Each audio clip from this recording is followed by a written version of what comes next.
What's up, guys? It's Sebastian78 here, and we're back with more Final Fantasy XVI. Last time, we were doing some stuff for mid, and it turned out, before we went to Cid's grave, she just took the fuck off.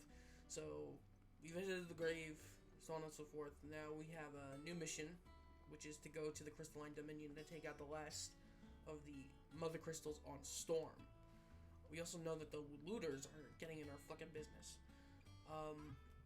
I've raised the volume of the game slightly, so hopefully things are a little bit louder. I know we're at episode 10, but yeah. We're gonna be doing some side quests to start off, alright? So we're gonna speak the Blackthorn. I mentioned this last episode. There is a specific mission coming up. I think 3 missions or 2 missions, I don't exactly know when. It's called Cloak and Dagger. Okay, I'm gonna start that on camera, but it's gonna be used for AP grinding because while it's story active and not done through the stone, it gives more AP. So, just a heads up. All right, let's do this. Blackthorn, do you have a moment? Not really, no. This won't take long. I just wanted to ask how you're getting on. August was worried about you, and you might still be doubting your craft, even after learning the trick of that cuirass. Is there something else weighing on your mind? Perhaps sharing your thoughts might help. That bastard's like a dog with a bone. Still, he's got a keen eye, I'll give him that. He's just, well, Karen showed me something. Something I've never seen before. And that was? A sword. An odd-looking thing with a single-edged blade. The metal itself wasn't anything to write home about, but fuck me. The edge on it. You could slice a man clean in two with a weapon like that, and he'd be halfway home before he even realised he'd been cut. So that's what's troubling you? No. Not troubling me exactly. More distracting. Can't stop thinking, how do you get an edge that sharp? It's driving me mad. And if you knew how to do it, we could arm the curse breakers with even better blades. That's about the size of it, yeah. I'll see what I can find out. Sharper swords are always welcome, and we can't have our master blacksmith being distracted. You're a soft touch, you know that. But I can't say I'm not grateful for it. Good luck, eh? Thank you. Let's see what Karen knows about this sword.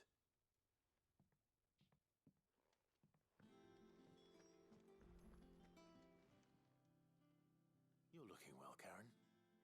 What you want? Out with it. I want to know about the sword you showed Blackthorn. Single-edged and extremely sharp. Running around after him again, are you? I suppose I am, yes. But I need to help him find out how to work an edge like that. It's driving him to distraction. Little wonder, I suppose. There's not many like that make it as far as the twins, and those that do go straight into private collections. Which made it nice and easy finding a buyer. Can you tell me who bought it? Where is it now? You think I tell people who my clients are? Suppose you're not likely to go nicking him off me, are you now? Fine. If you stop mooning at me like that. Lord Ignac's the man you want. Delmechian bloke. Collects weapons and the like. And he's got more money than sense, which is why he's one of my favourite clients. Reckon he'll still be at the inn in Dalamil, where I left him. Thank you, Karen. Oh, and he's a touch eccentric, if you take my meaning. I appreciate the warning.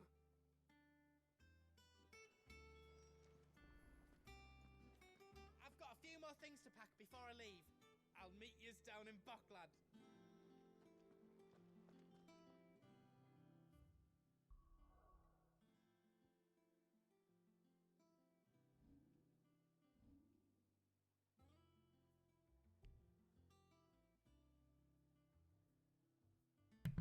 Shit, I didn't realize you couldn't fast travel at the time. Okay. I need to progress the story a tiny bit so I can do this. Alright, so let's go a tiny bit forward.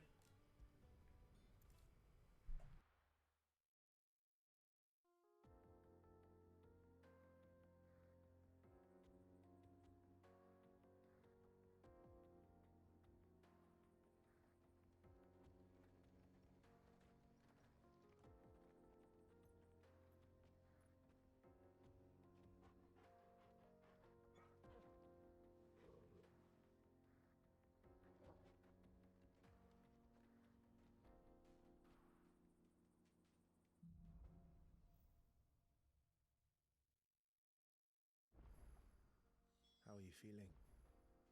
Better. Thanks to Taya. I'm glad to hear it. And Torgal helped too. Didn't you, boy?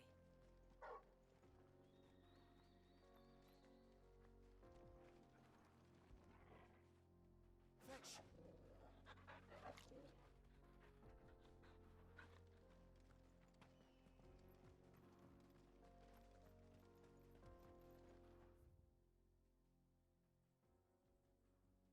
Oh. Oh. I've been here.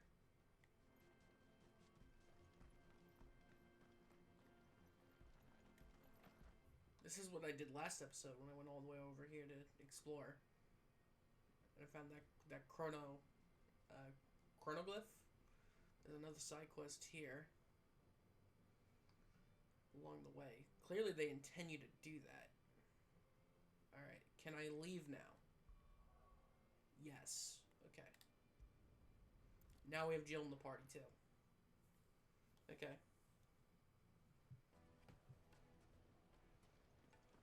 People take notice of wealthy men. Shouldn't be too hard to track down Karen's collector.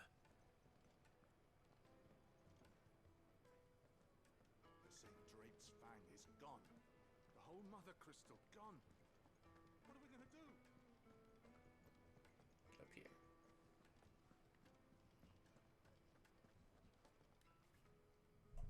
My reputation will be ruined. Ruined! Calm yourself, Lord Ignac, I beg of you, before you do yourself a mischief. Pardon the intrusion, but Out! Get out! I paid for these rooms so I wouldn't be disturbed. Leave me be! Please, allow me to apologize. His lordship is going through a difficult time, and he's never been fond of guests arriving unannounced. Radim! Get rid of the filthy oaf this instant! Very good, Lord Ignac. Would you mind stepping outside for a moment?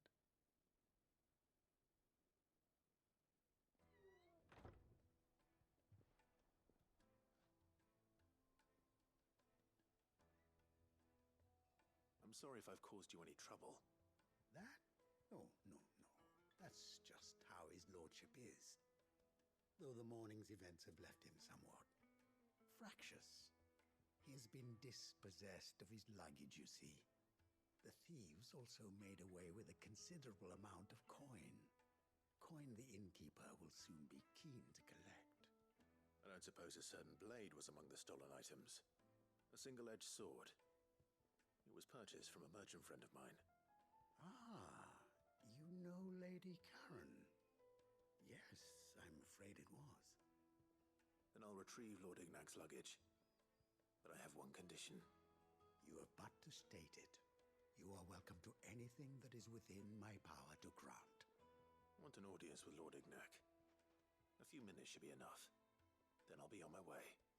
A condition I would be a fool to refuse. Of course, you shall have your audience. I don't suppose you saw where the thieves went. I did not, no. Though some discreet inquiries made on his lordship's behalf mean that I know where you might find them. The bandit's bed. Every ill-gotten coin in Dalamil is said to pass through that disreputable corner of the Valcroy. And that's where I'm heading. I shall speak to Lord Ignac in your absence, and arrange for an audience upon your triumphant return. That will be very kind of you. Farewell, and best of luck.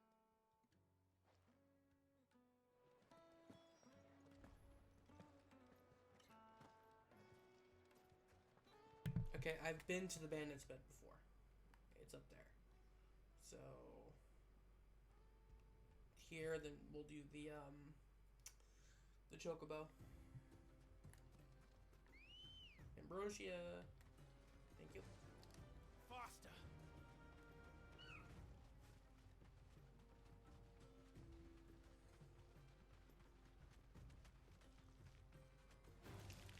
Time to fight.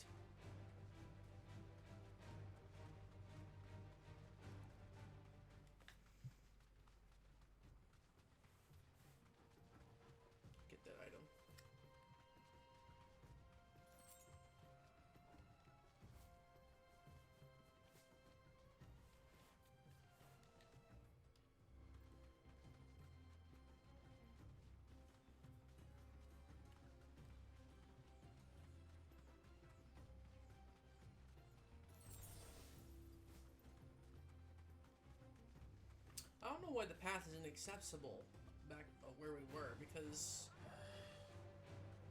it's the same map. You think it would be open now. Especially after you fast travel there.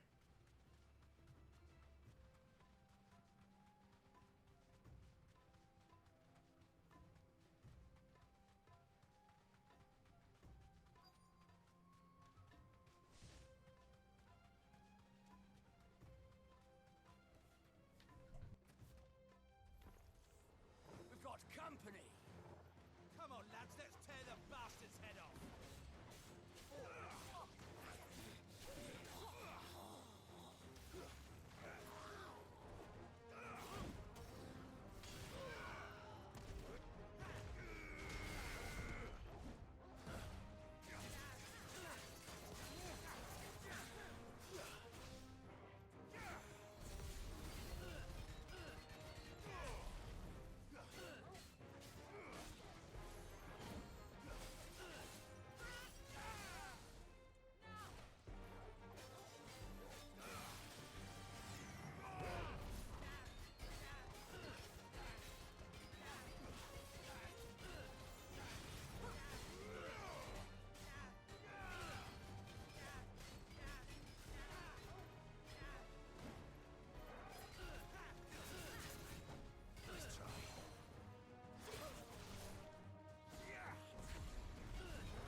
This must be Ignac's luggage.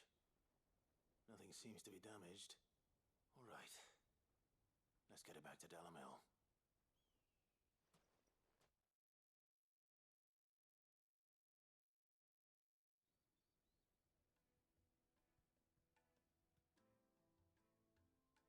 I hear I have you to thank for the return of my effects. What shall I call you, my good man? Wyvern. Glad to make your acquaintance. A formidable name indeed. Well, Wyvern, I appear to be in your debt. Redeem here tells me you wished for an audience. Is that all? A few moments of your time should suffice, yes. You're a peculiar fellow, Wyvern. All right, speak.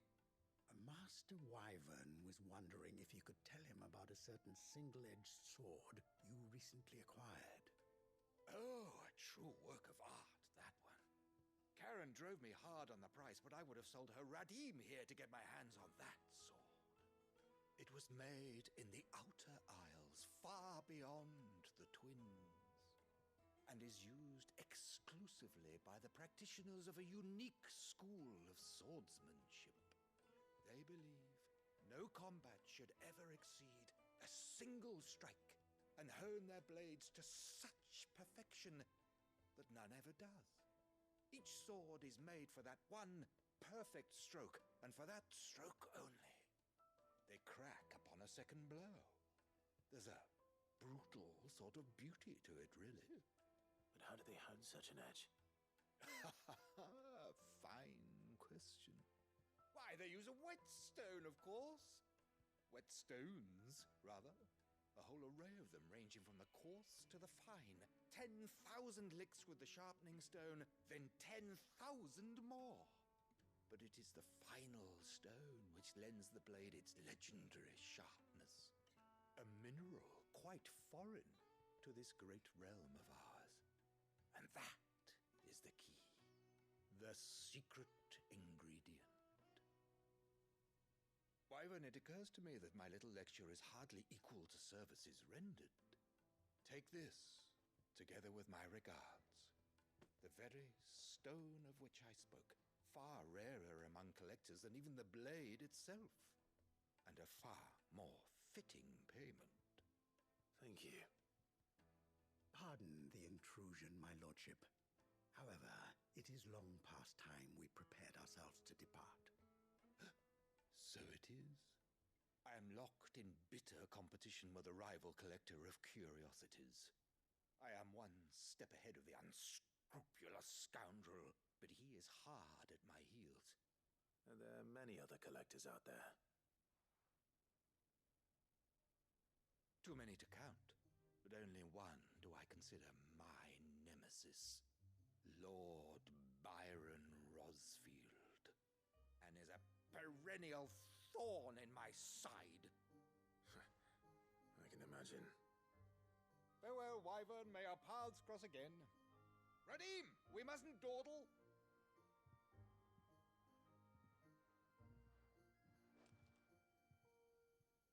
I think his lordship is rather taken with you, Master Wyvern. Thank you again for your assistance. Coming, my lordship. I'll be right there.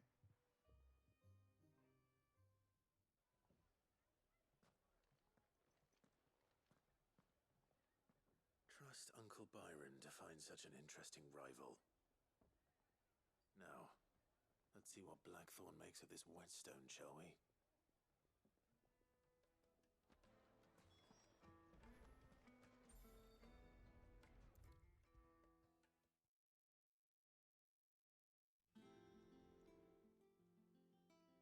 Sorry for the wait, but hopefully you'll agree it was worth it. You learned something about that sword, then? I did better than that.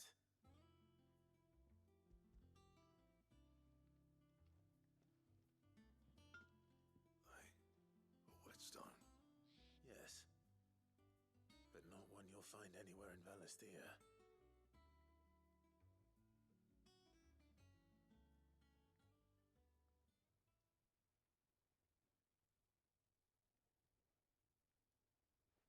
No wonder I couldn't get the same finish on the grinding wheel.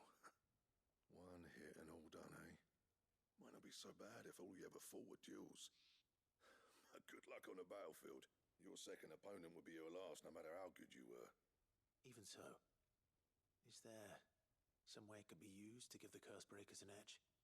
I think so, yeah. With this whetstone and the right kind of steel, I could probably even make a twin of the blade that rattled me. But there'd be no replacing this little rock once I worn it down to a sliver. I reckon we get a dozen swords from it, if that. Swords that the Cursebreakers wouldn't know how to wield properly, and that would see them through a single fire piece. Nah, no point trying to copy that thing. Be about as much use as a wax anvil. But finishing our blades with a whetstone this fine, now that's something to consider.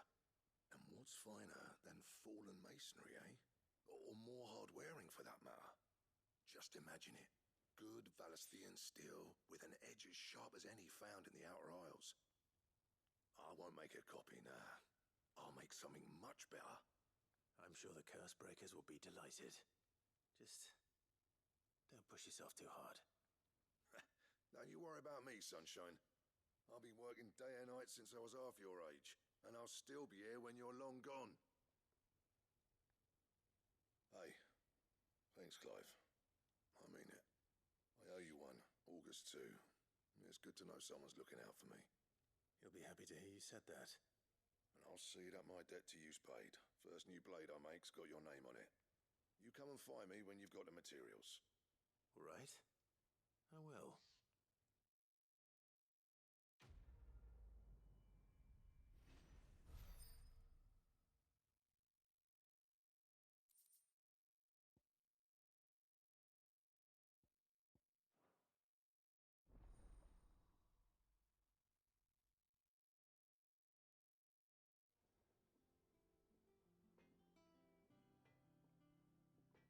Excalibur. What do you need? Not saying fortune, do you?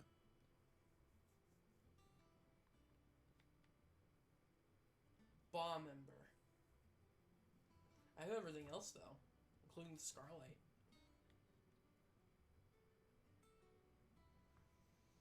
Though I probably would find the White Worm Bone before.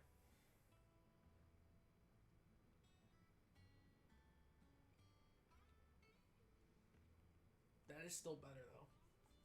Bomb Ember. That's a hunt.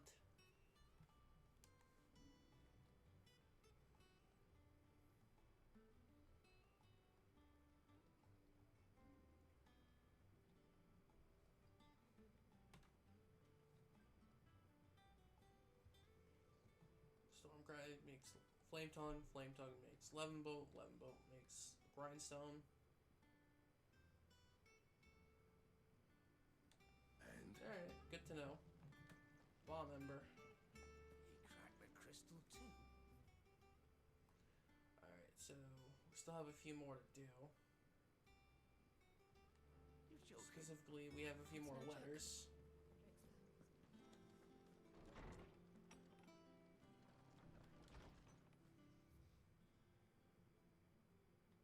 Let's do off the record.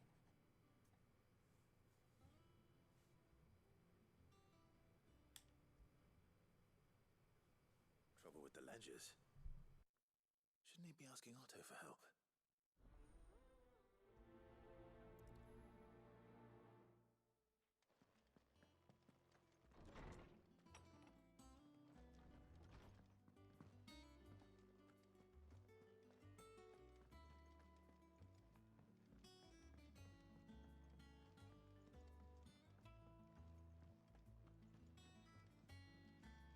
Is that the thing Tomes helped to build? Mid told me she was building a ship.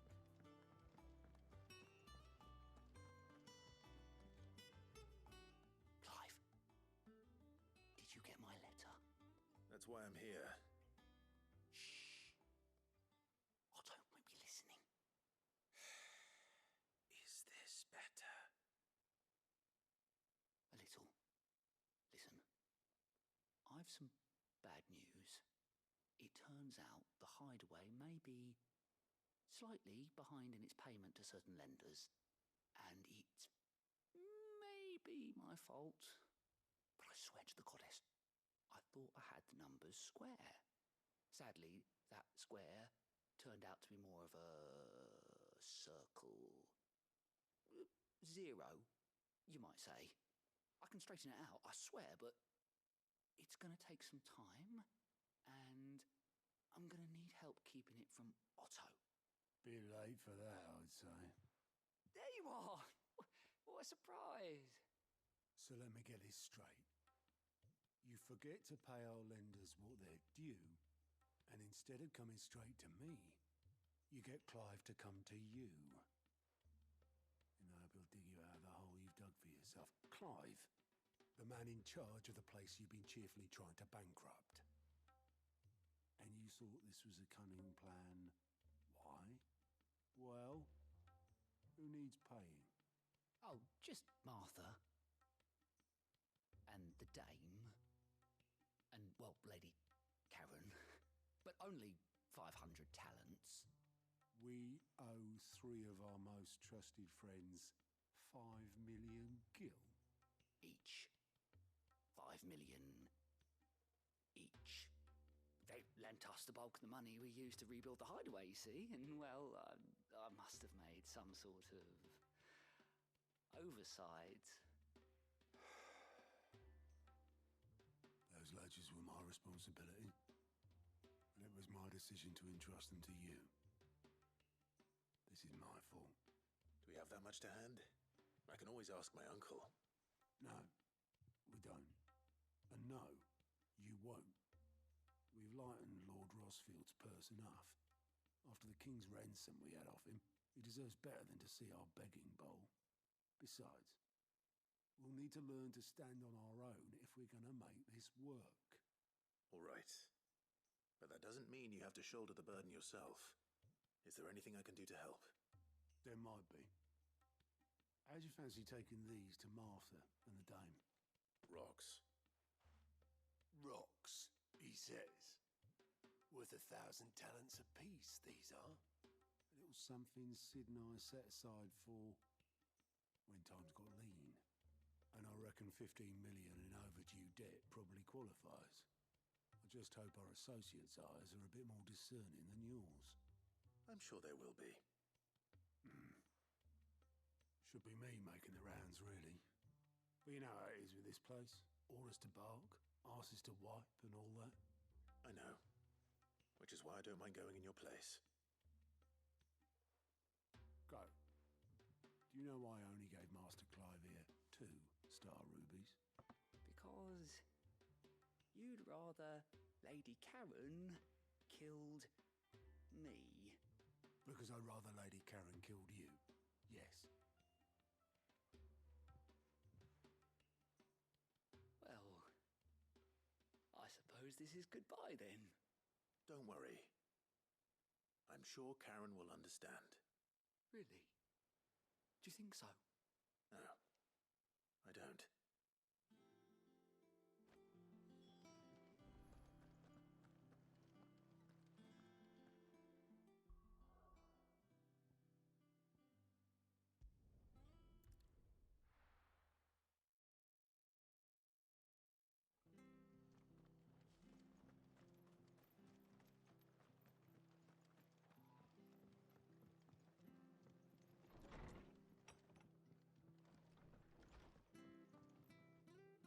Clive, we weren't expecting you. I wasn't expecting to be here, but it seems we still owe you a considerable amount of coin for your help with our rebuilding efforts. And though I doubt it's what you were expecting, we were hoping you'd take this as payment.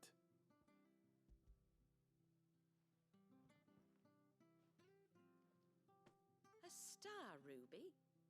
I can't accept this. It's worth at least twice what you owe me. More if you can find yourself the right buyer. Think of the difference as interest. Interest? If word got out I charged that much, no one would ever borrow from me again. Anyway, why are you the one here asking me about this? I'd have expected Otto. Bit much sending the Lord Marquis out to settle your debts, isn't it? The old goat working himself to death again? Something like that. Most days I think he's the only reason the hideaway's still standing. Same as always, eh? Back when the place was nothing but a twinkle in the eye of a recently retired Lord Commander, word is he was the first one Sid reached out to. Probably knew that without his strong arm and level head, the idea would never get off the ground. Sid may have been the face of the hideaway, but Otto's always been the backbone. And when Sid passed away, we were all worried that would be the end of it. That Otto would just give up. His death was hard on everyone. But it must have hit Otto hardest of all. But he didn't give up, did he? Quite the opposite, in fact. If I recall, he was the one who nominated you as Sid's replacement, and rallied the rest around you. I reckon what he saw in Sid, he saw in you too. And don't we all? Doesn't hurt that you're half as stubborn and twice as handsome, neither. That, and you keep good company. I suppose I do.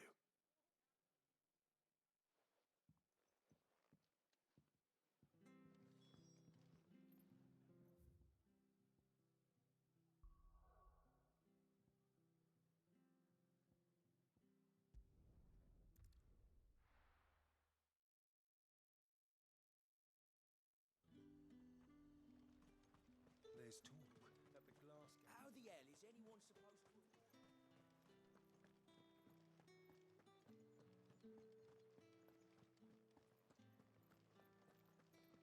Did you hear? The gates to heaven.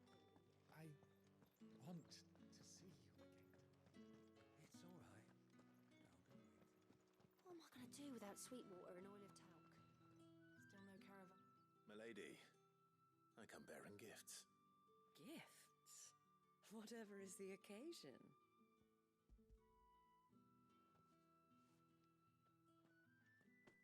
Oh my. Clive, you really have outdone yourself. Otto asked me to give it to you. To settle the hideaway's debt with the veil. And to compensate you for the time it took us to do so. You disappoint me, Clive.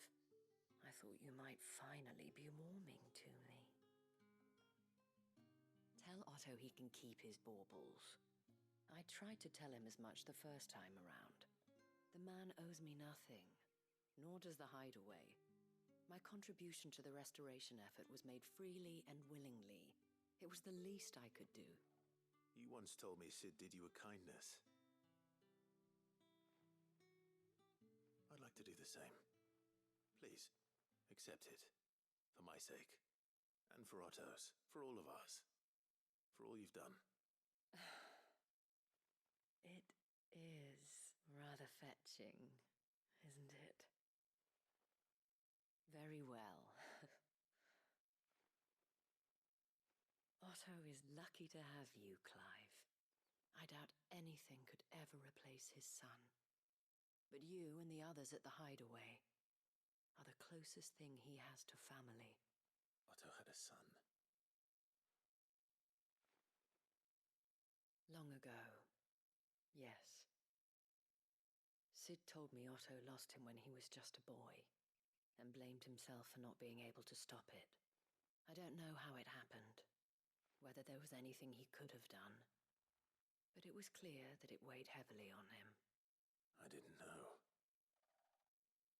How could you have? I doubt anyone did. Besides Sid, I've never met a man more keen to bear his sorrows in stoic silence. An ill habit, given that both have always been surrounded by friends desperate to help them. I'm beginning to see that.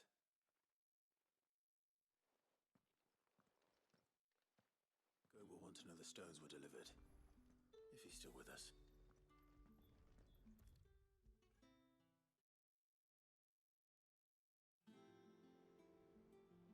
Goat. Still alive, I see. So Lady Karen accepted the ruby. About that. I tried my best, but she was just too stubborn to take it. She threw it right back in my face, in fact, and told me I could stick my stupid stone where the sun don't shine. Karen refused payment. I hope it wasn't something I said. I'm sure you were as tactful as ever. Let me see what I can do. Oh, wonderful. I hope you have better luck than I did.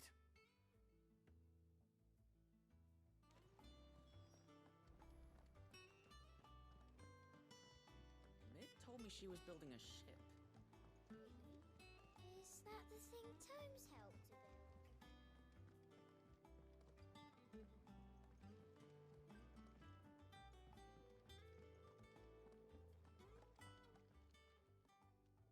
Lady Karen, Goat tells me you weren't happy with our offer. Would you prefer the debt was repaid in coin? What debt?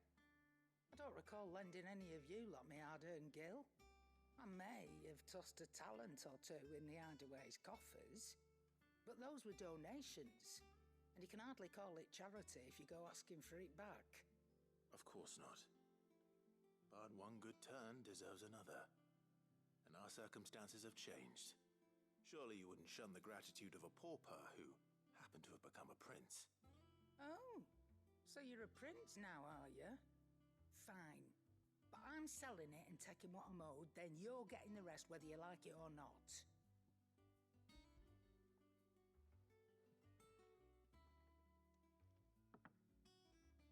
Where'd you even get this? A decent trader might nab 1,000 talents for a star ruby. A canny one, meanwhile, might claim it were nicked from the belt of Sid the Outlaw himself and ask twice as much. Might be I already have a buyer in mind. Might be you even know her. A fine continental maid whose beauty's only eclipsed by a guile in commerce. You wouldn't mind, would you? Not at all. Just be sure to tell her that it's always a pleasure doing business.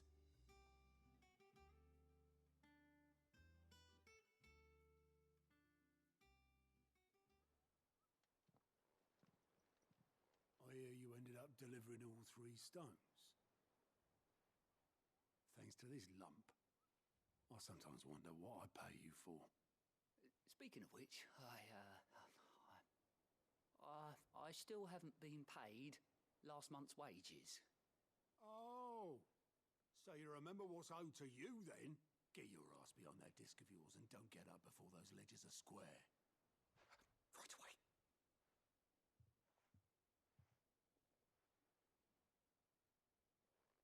I've seen that before. Yeah. Plenty of times. It was the only goblet Sid ever used, either out of habit, or because the filthy sod couldn't be bothered to find a clean one. I knew so little about him. Like most people. Martha and the Dame both seem to have fond memories of him. I bet they do. How long did you know Sid before he...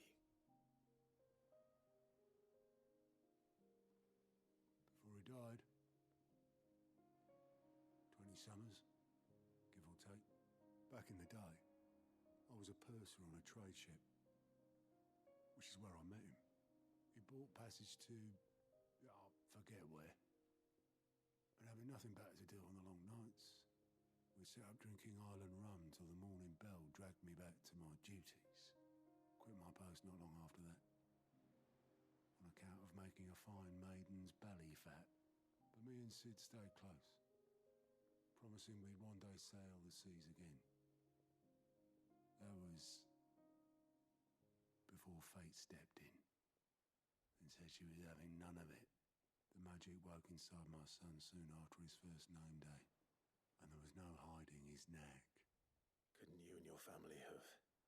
My family were the ones who summoned the constable, wanted the monster taken away. I couldn't turn my back on him, forget what I felt, and I couldn't for the life of me understand how they could. Luckily, Sid was of the same mind as me. It was him who stood beside me when all I wanted was to tear the whole world down. Him who cried for me when I had no tears left of my own. Him who swore he'd do everything he could to stop it from happening again. And he was true to his word too. Left the Royal Army once and for all. His ranks, his ribbons, gone. Just like that. Threw away everything he had. All to right a wrong that no one else had the courage to face. I knew then I'd follow that man to the ends of the earth.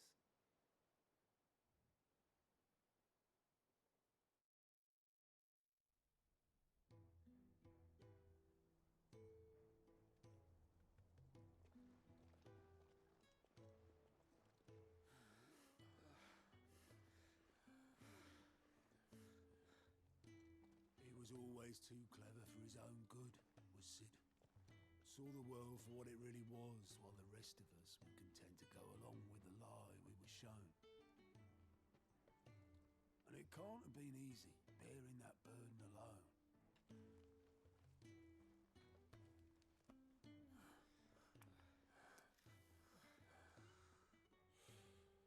But he didn't let it stop him. He never lost faith in what he believed was right. And that gave us faith in him. Faith he'd steer us true. So I swore to myself that I'd always be right behind him, ready to catch the stubborn sod, if ever he should fall.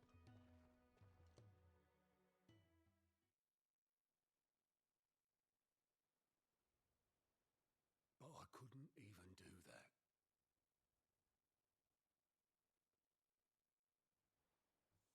Ignore me, just the ramblings of a tired old man. Leave that lot. I'll tidy it up in a bit.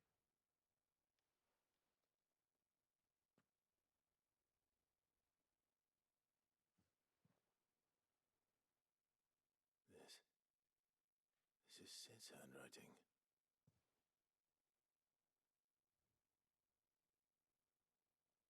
Dear Otto. I may be drunk, but I wanted you to know this place would be fucked without you. Love you, you grumpy old sod.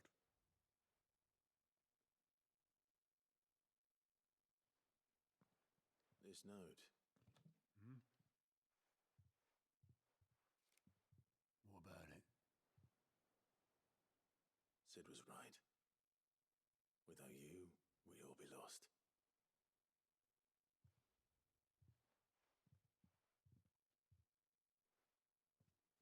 He should have bloody well said so then. Just once. Before he went. But then, why would he? Him, or anyone? I'd only have told him to piss off.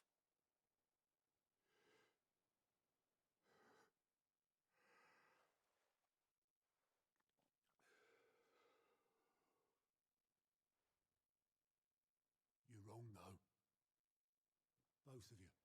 It was never just me keeping the hideaway afloat. It was all of us. I just shoved people in the right direction. I barely seem to be able to do that anymore.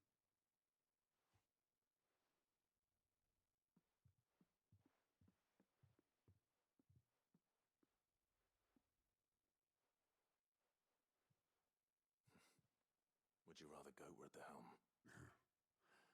Well, maybe I've got a few more years left in me. I'm going to hold you to that, Otto. Before you go, Sid would have wanted you to have this. But This'll do me just fine.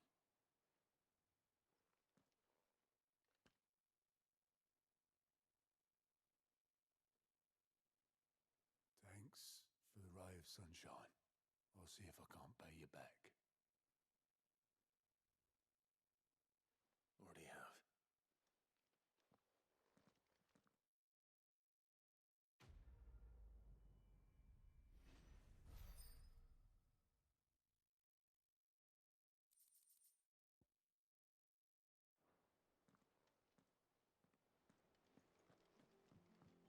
It told me she was building a ship. So let's go to the last letter.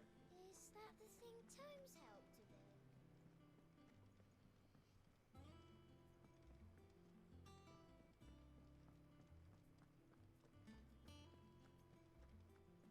He cracked the crystal too?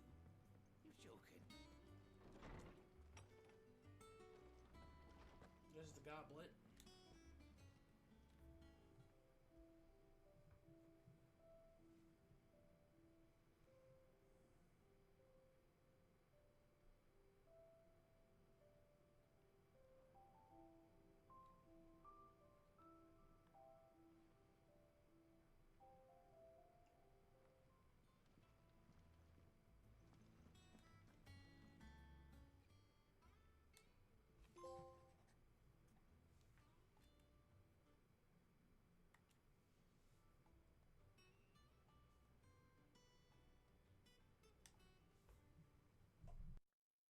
What could be wrong with Torgor? He seemed well enough when I last saw him.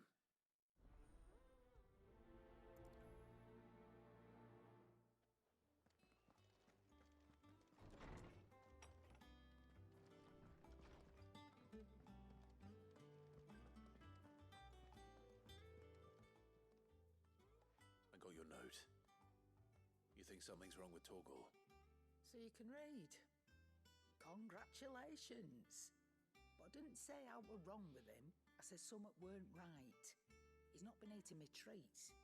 He used to love cracking the bones from Molly's boiled brown, but now he won't so much as look at them. Didn't like him.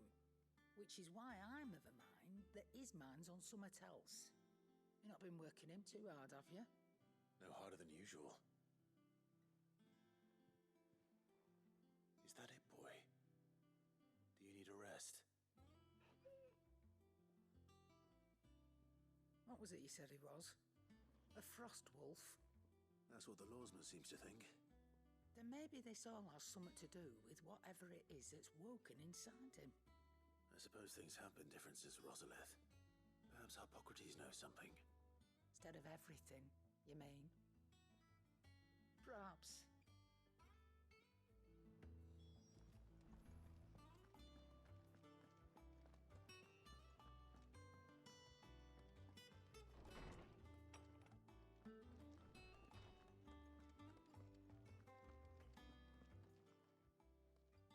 Lawsman, I need to ask you about Torgor. Something's not right with him. He isn't ill, is he?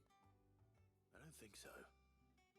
But according to Lady Karen, he seems to have lost his appetite, which is certainly a new development. She says he's hardly been touching his bones of late, and she believes it may have something to do with what happened at Rosalith Castle. I rather think she might be right, though not about his appetite. All canids are instinctively inclined to crack open bones for the rich marrow that resides within, and I see no reason why a frost wolf should be any different. Accordingly, I suspect it is not a lack of appetite that afflicts Torgal, but a surfeit of it. If we assume that his newfound magics require additional nourishment to sustain, it may well be that the bones Lady Karen is accustomed to providing are no longer sufficient. Frost wolves, after all, habitually prey upon far larger animals, whose bones may yield altogether different nutrients. As to where one might find a suitable substitute, some antelopes that graze the meadows of eastern Rosaria have been known to grow to a size more than double that of their lesser cousins. I don't recall ever seeing any that large. And little wonder. The oldest and largest such creatures rarely leave the safety of the highlands for fear of predators. The last elder antelope sighting I recall hearing about took place near Cressida, and that was long before the village was abandoned. Even so, it seems like a good place to start. Good hunting, Clive.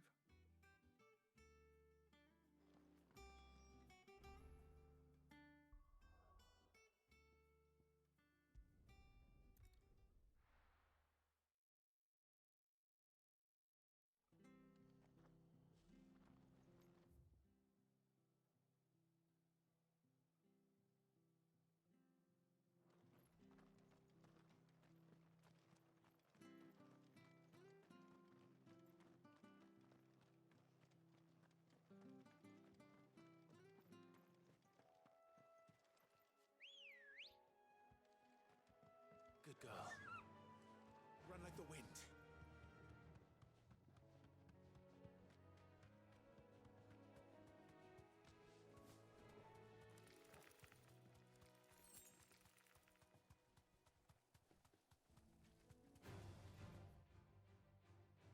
All right.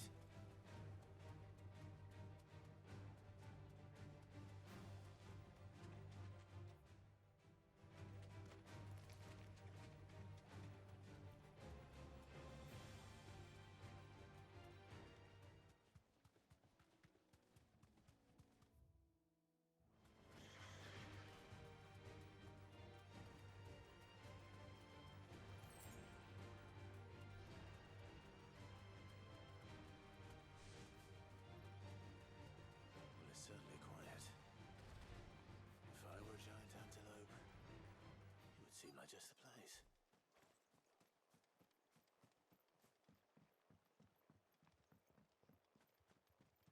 I doubt we'll find one bigger than that. You hungry, Torgal? Help me, boy. Help me, boy. To me, boy. To me, boy.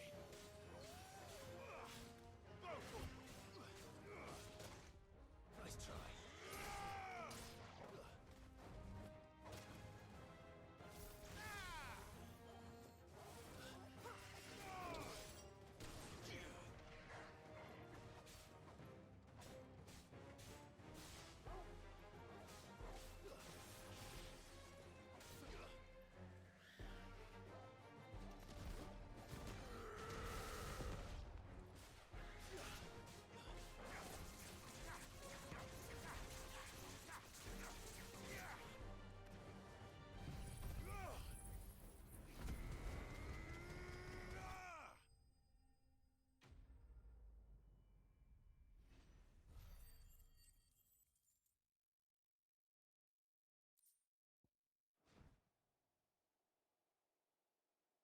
Now,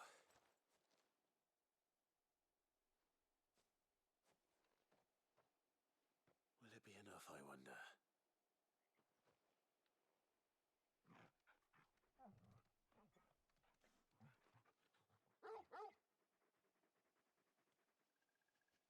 I say that answers my question, which means we owe the lawsman our thanks.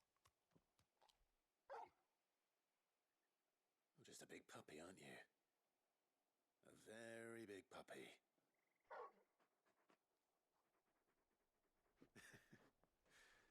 You do know you can take that with you, Torgal. Lady Karen will be relieved to hear you've got your appetite back. Come on, boy.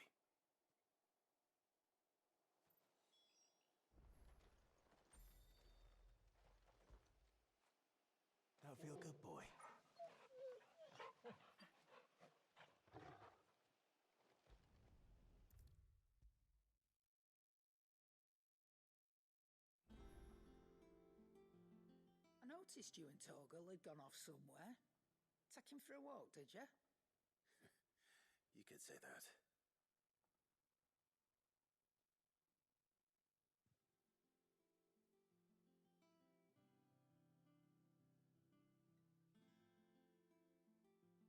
So, Molly's leftovers weren't good enough, eh? That'll teach me for treating you like you're still a pup. All right, no need to shout. Now we know what you're after, I can see about getting some in. Speaking of which, I brought one for later. Can I leave it with you?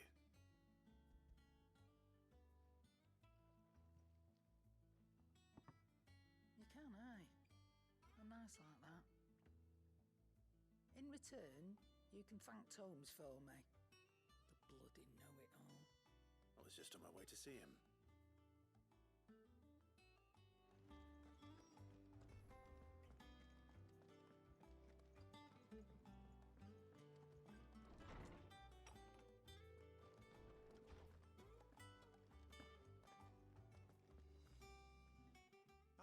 Clive.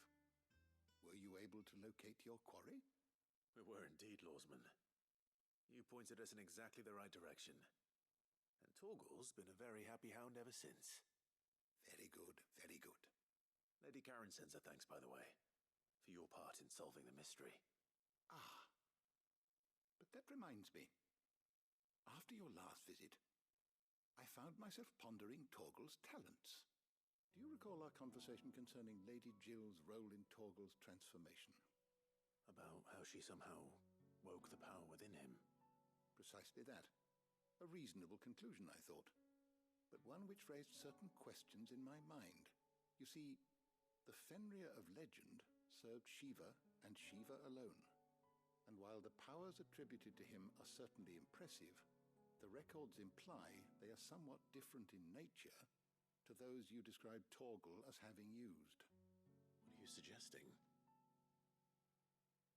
That Torgal may be the beneficiary of more than one icon's power. Consider that in addition to Lady Jill, he has served as a loyal companion to you, your brother, and even the late Cid. In short, the icons hitherto near at hand, or should I say at paw, have been diverse and plenty. And that number has only grown as the realm's dominance have fallen to your sword. One can but speculate as to how all of this has affected Torgal. He has seemed more fierce of late. And if I am not mistaken, he will grow fiercer still. We are fortunate indeed to be able to count him amongst our allies and not our adversaries.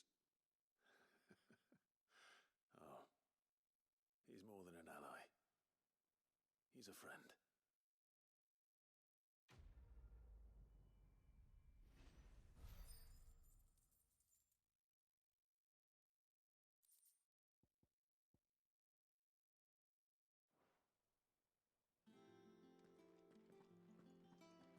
It would be kind of cool if Torgal could wear that instead of Clive having to wear that. Just saying. Look how happy he is. You're a good boy. Alright, we have the one back here in Mid's Dungeon.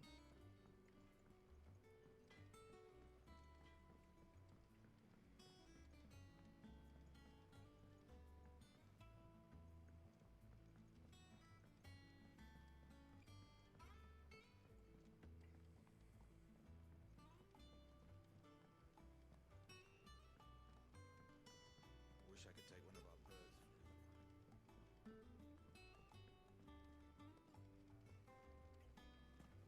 Don't tell me that's blocked off. Yeah, that's what I thought.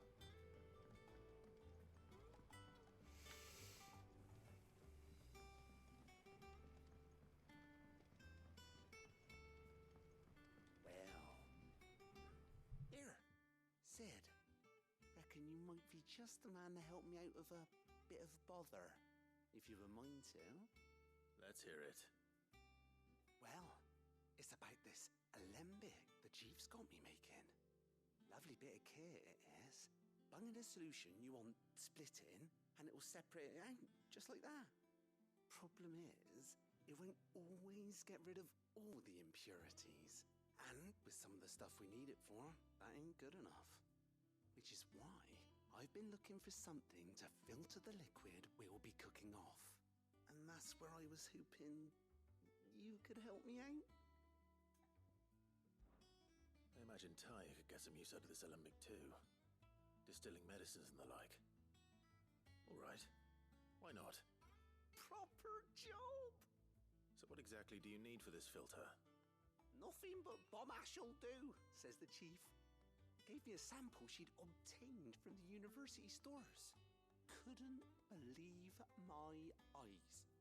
You pour the blackest blight water through it, and it comes out clear as a mountain stream. So, I did a bit of reading about where I might be able to get hold of some.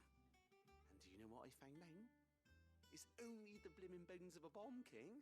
They leave them behind when they die, see? I take it that's where I come in.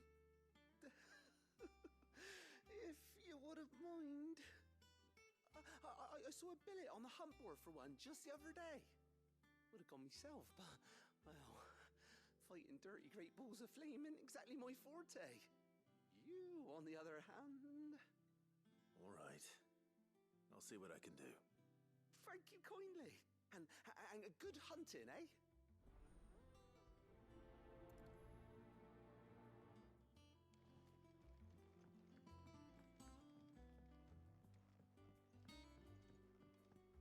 Wait, isn't that what I need for Blackthorn? Hang on, we're gonna go this way.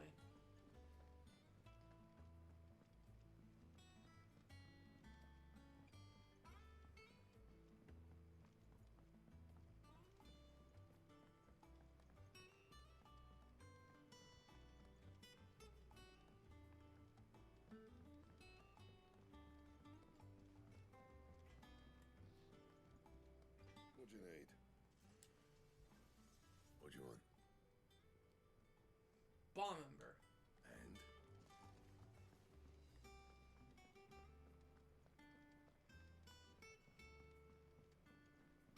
I don't know where So Sid I have to kill a bomb.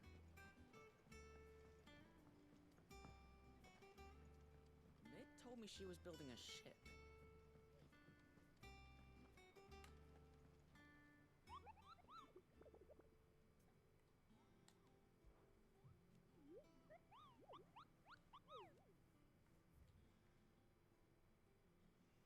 Crocs and break. Okay.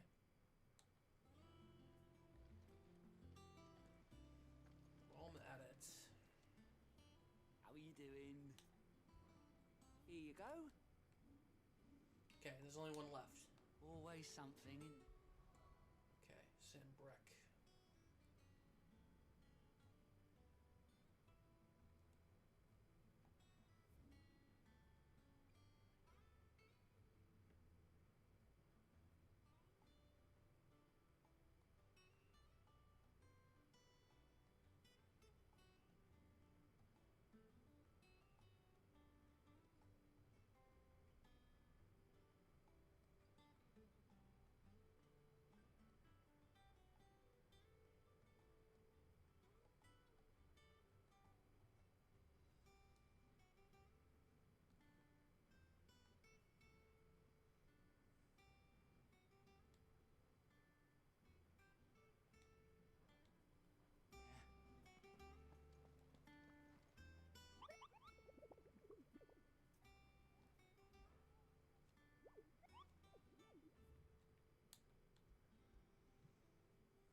Croc Sambrek.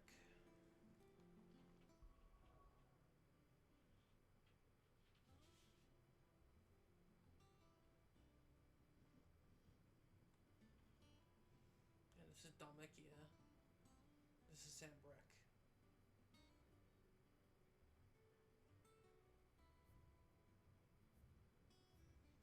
Okay.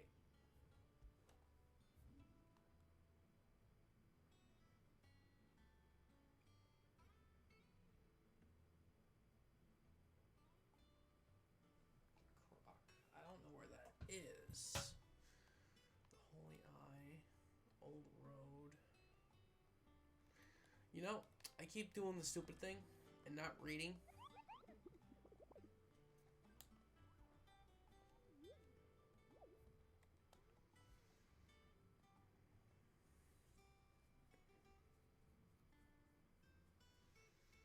Imperial Chase took a wrong turn in nearby wood within. She discovered the ruins of a fallen airship, and within them a beast akin to a great ballfire chased her screaming from the grove.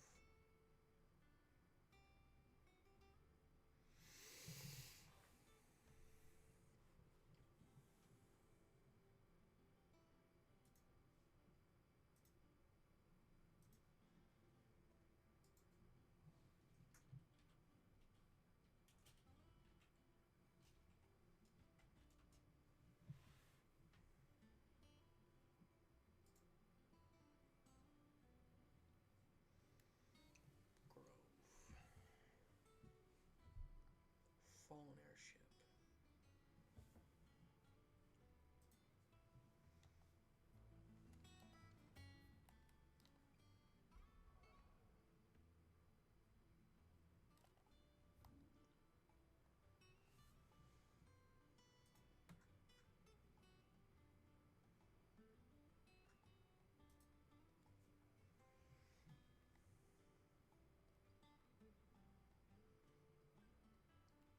There's an area I haven't been.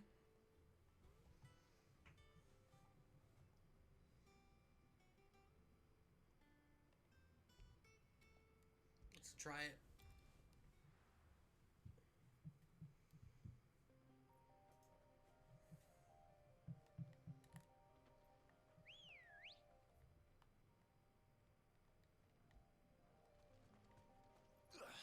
Good girl. And we have Jill with us too. So.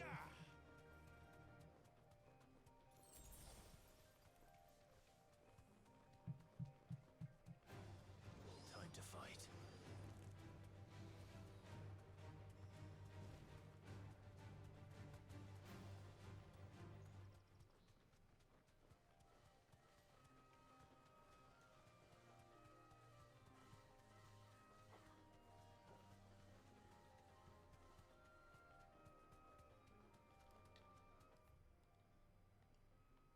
There it is. What's this? Heaven's Hall? Check down there too.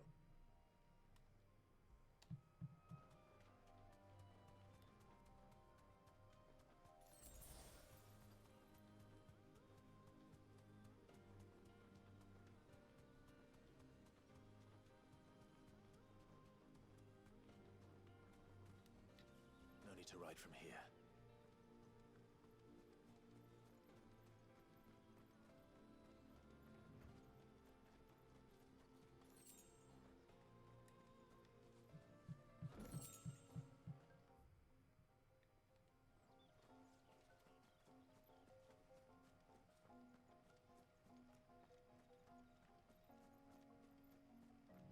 Kingdom Hearts 2 mansion fucking place. It reminds me of it so much. Alright, so this way?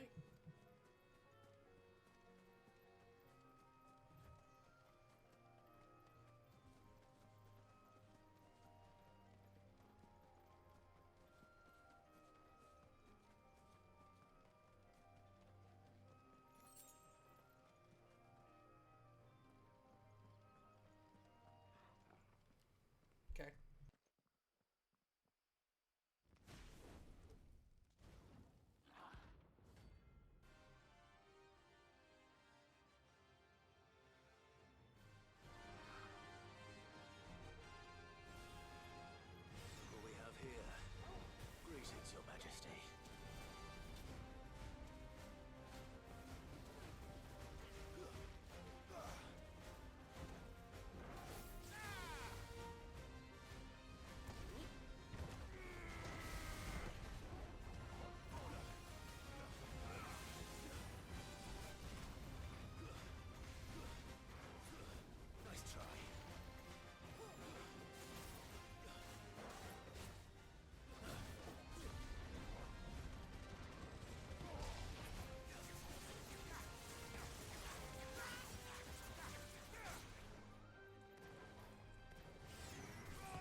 is over.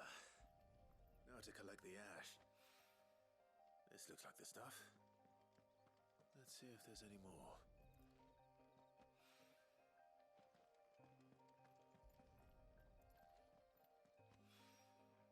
That should do it.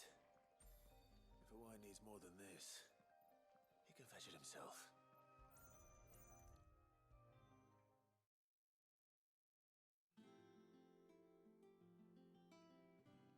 All right there, Sid? How's that hunt for the bomb ash going? I have it here.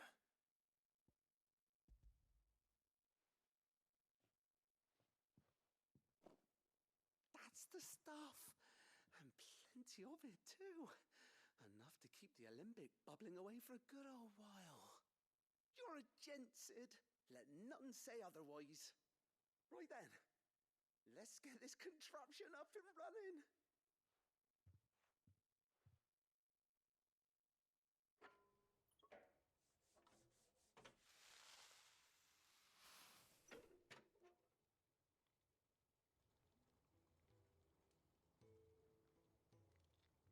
There we have it. The Telemon Alembic. And it works just like the chief said it would. Very impressive. Says the man who cut down a burning boulder. Speaking of which, I still haven't returned the favor. There's no need. The good it will do for the hideaway is reward enough. Don't be silly. Why don't you let me take a look at that bag of yours? The one you keep your potions in. Reckon I could work some magic on that. What kind of magic?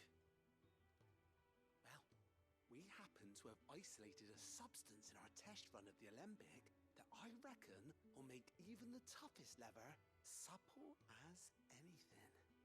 Thought we might use it to breathe new life into old boots and the like. Save the hideaway a few gil. But I reckon if we slap a bit on your bag, it'll loosen it up enough for you to squeeze in a bottle or two more. Well, it can't hurt to try, I suppose. That's the spirit. Leave it with me. I'll only be a mo.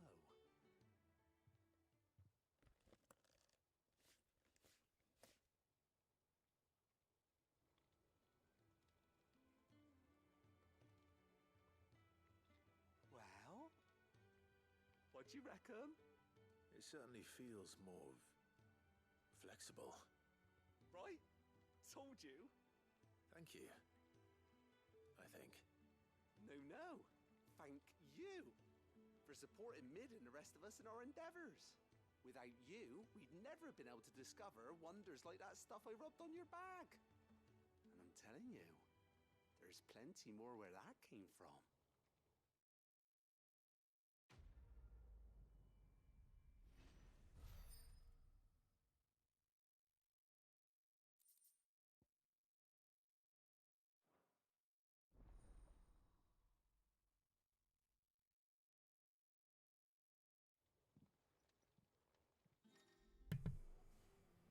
Oh shit.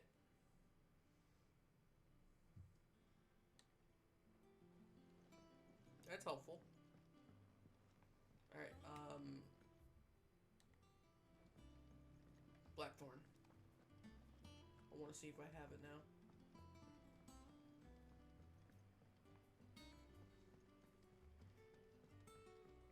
Because I'm pretty sure Bombed Embers is what we needed, right? The last side quest is on the way, so.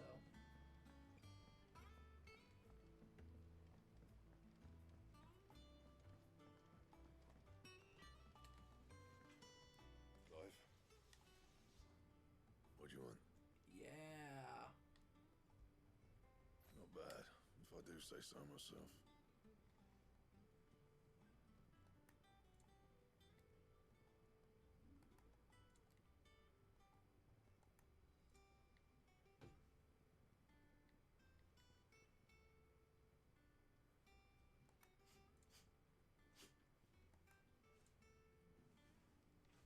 That it?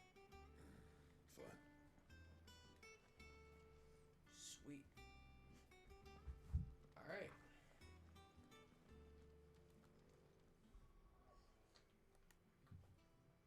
doing on abilities? AP 800. A little bit more. Then we'll get this.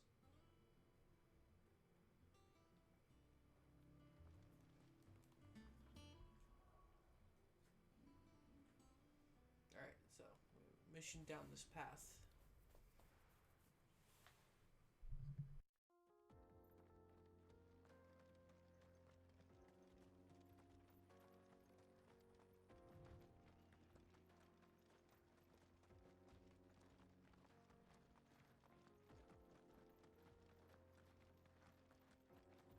This used to be a trade route for merchants crossing the Scars, till the Republic laid a new road wide enough to let wagons pass, and all official traffic moved there. Leaving this one for those living outside the law. Indeed. I doubt we'll be the only outlaws on the trail today.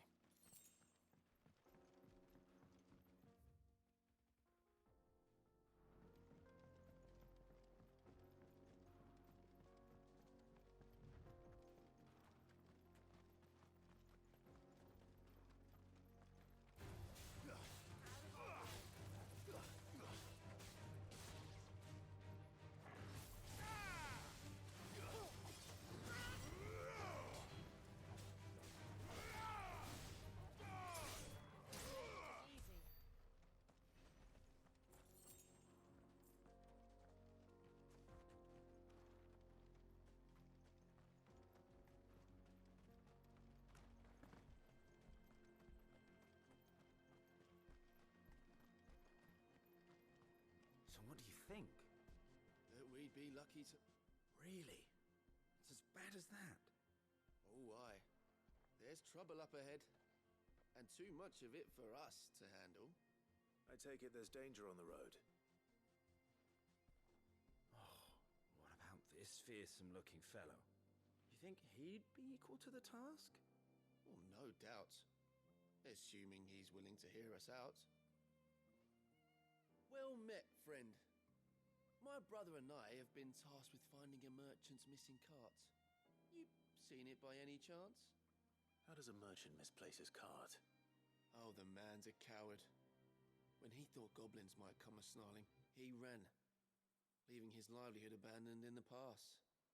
He sent the two of us to fetch it, but it's gone. Now, I'm not much of a thinker, but I know the work of thieves when I see it. My brother's right on all accounts. And by my estimation, the bastards are lying in wait just down the road. We may have seen our share of action, true, but we've not got the skill in arms to boldly brave an ambush. You, however, have the look of a man who needn't fear a band of backwater ruffians. What do you say? Will you help us out? Chances are they'll come for you either way. But if you promise to lend us a hand, at least you'll pocket a reward for your troubles. Well, if I'm going to have to deal with them anyway. You've clearly got a fine head on those broad shoulders. We're lucky you came along. Now, hoping to make a heavy purse in Bocklad, our merchant friend loaded his cart with as much as it would carry. Reckon he won't be forking over the rest of our fee if we don't find those goods. So, while you're seeing to those bandits, you keep your eyes open. All right. Just don't expect me to drag the cart out of there myself. No. You can leave the cart to us. You just put an end to those bandits and point us in the right direction. You do that, we'll take care of the rest.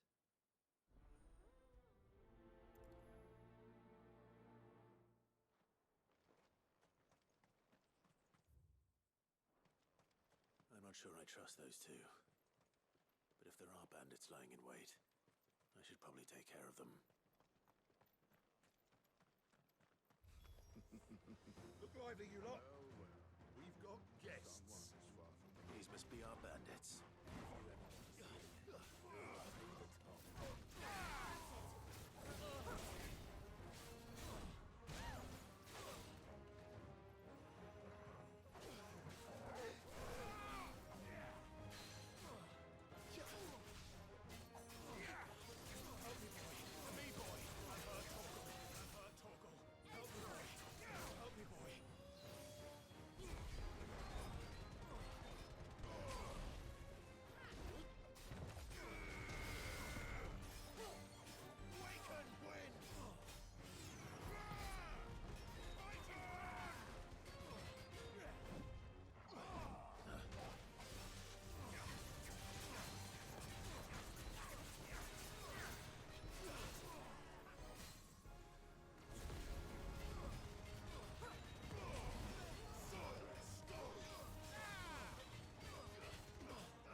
Where's that cart?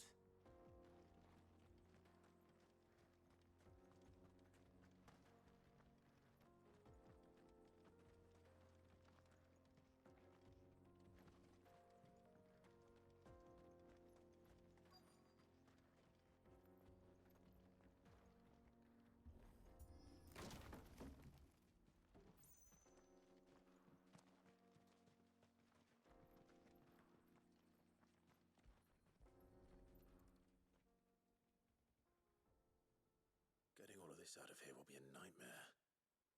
Seems we've found ourselves the right man for the job, wouldn't you say? Found the cart and didn't leave a single bastard breathing. Our merchant friend will be delighted. And how exactly will he be getting his goods out of here? You leave that to us. After all, it'd be wrong to make such a fine warrior haul cabbages to market. You've done your part. And that's all you need to worry about. Here.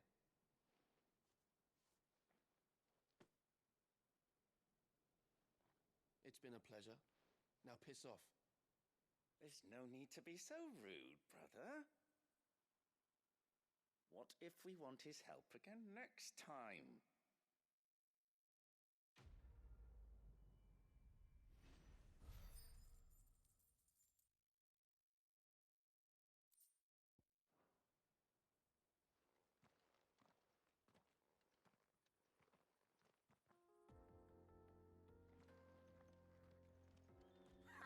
You've had your reward and you're not getting any more.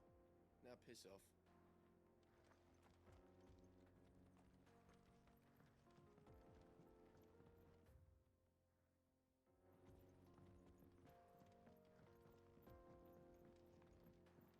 I see the Dalmex lag behind Rosaria when it comes to bridge building.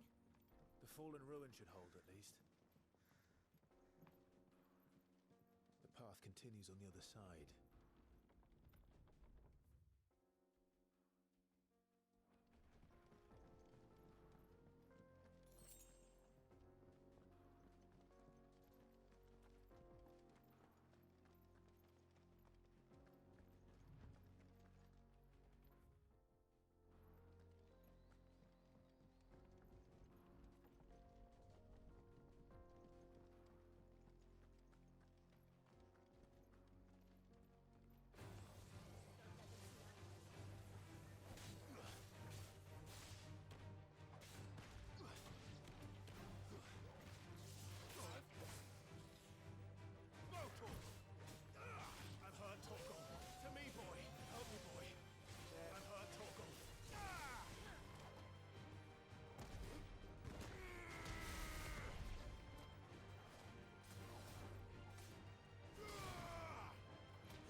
So this is Zemeckis.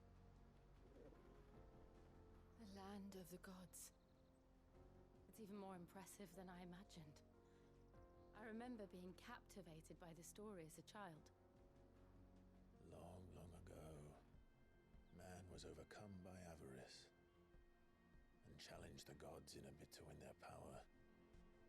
The final battle took place here, at these falls. Or so the legend goes. If anyone ever manages to plumb those depths, perhaps we'll learn if there's any truth to the tale. That the gods emerged victorious and punished man for his defiance by visiting upon him two curses.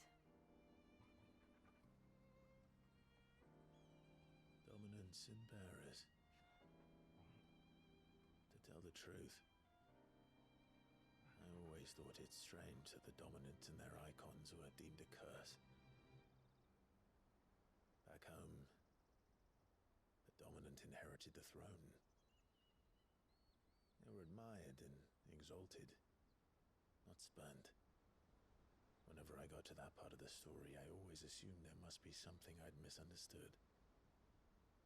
You had a lot of storybooks, didn't you? In your room, I mean. When we were young. The old legends were always my favorites. Epic battles between gods and men. Father encouraged me to read as much as I could. He thought it good for my education.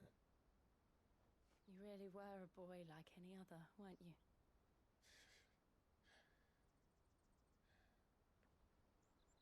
Just look at this place. It's enough to make you believe the legends are true. I know.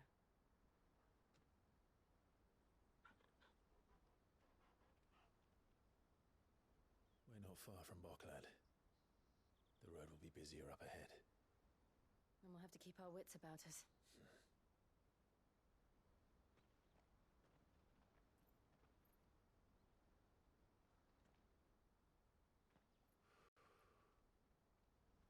Clive?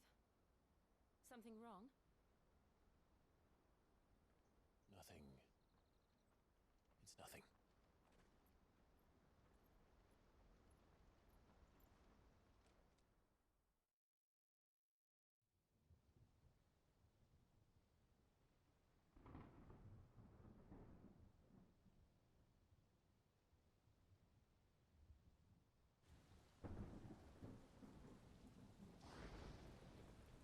I see the reports are true, Father.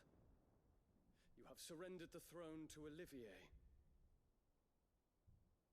I have. Emperor Olivier shall rebuild the Holy Empire of Sambrec.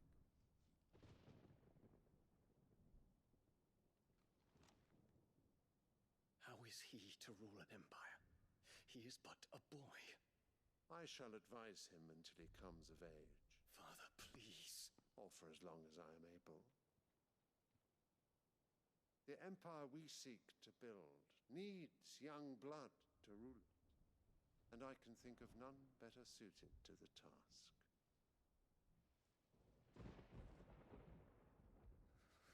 There is other news, Dion. Hugo Kupka is dead, and Drake's Fang destroyed. The pillars of the Republic have fallen. Ere long, the Imperial banner shall fly over every city in Storm. And then Valisthea. All shall bow before their Emperor. Father, these are the words of a tyrant. They are the words of a god. The Emperor whom I gladly serve. Great Grieger, made flesh.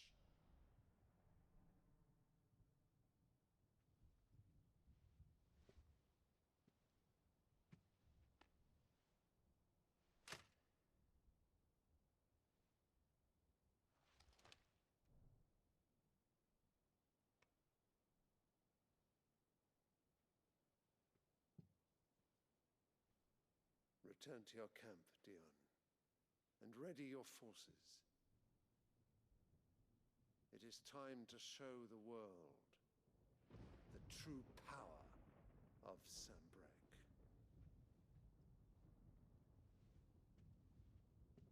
Father, I find you much changed. Is this truly the path you wish to tread? Or are these the ambitions of another? Of Ultima, perhaps? What nonsense is this? I speak my mind, and my mind only. Though I do owe Annabella thanks for reminding me of certain truths regarding the nature of nations, of rulers, and of the divine. You trust the words of this traitress? She betrayed her country. She slew her husband. You have ever been an invaluable servant to Sambrek, Prince Dion. I trust you will continue to serve your emperor in the wars to come. The canker! Silence! Insolent wretch! You will bend the knee. All else is heresy. Sire, forgive me. This audience is over. Come, your radiance. The Rowena Syndicate awaits your pleasure. Oh, not another meeting with silly old men. They're so boring. I'm hungry, Father. Can't we have luncheon instead?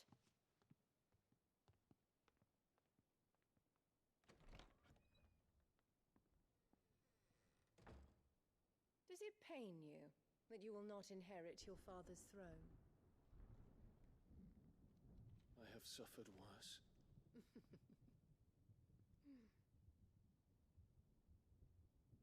Count your blessings, Dion. For a base-born child to be chosen by Bahamut is miracle enough. You have risen high on his wings, but you shall rise no higher, lest your impure blood stain the throne. What do you know of my blood?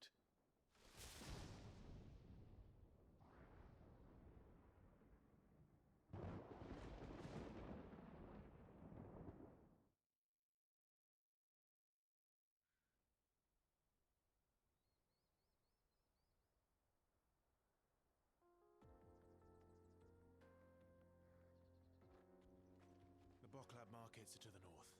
We just need to hug the coast.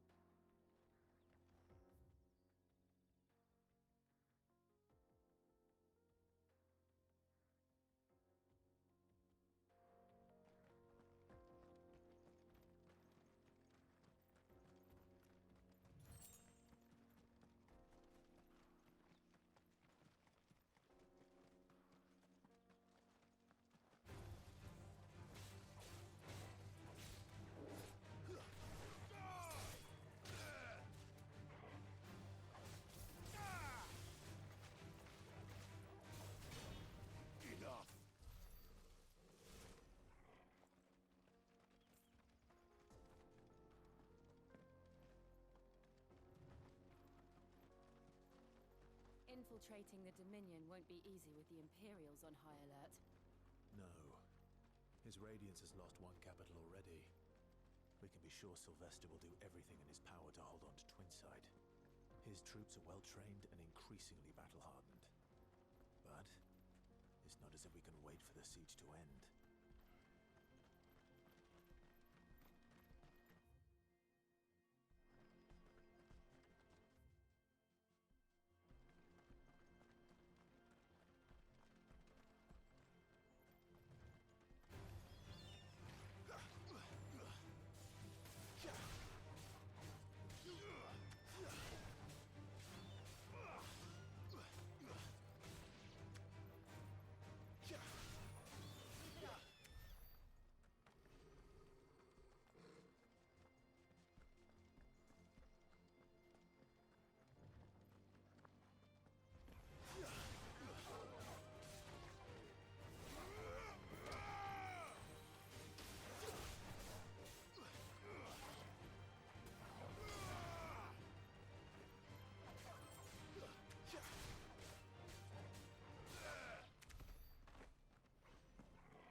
Refugees. And they're all making for the Crystalline Dominion. Because they don't know how to live without the crystal's blessing. Company.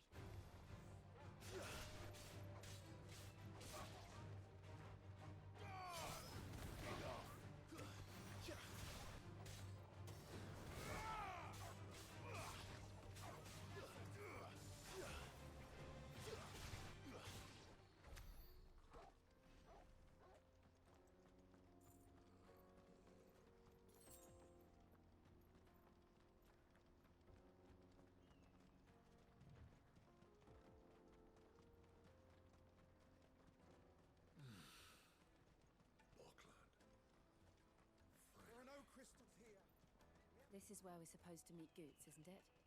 That's right. He said he'd wait for us here after replenishing his supplies. I dare say he'll have finished by now.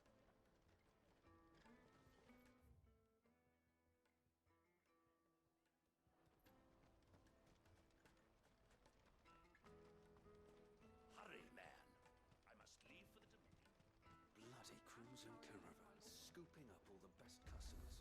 Leave some for the rest of us. Well met.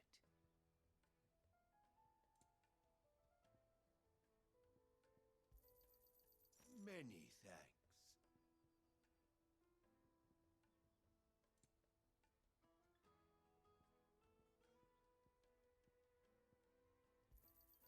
You've a discerning eye. Many thanks. A fine choice. Out of my sight, wretch. I've no use for...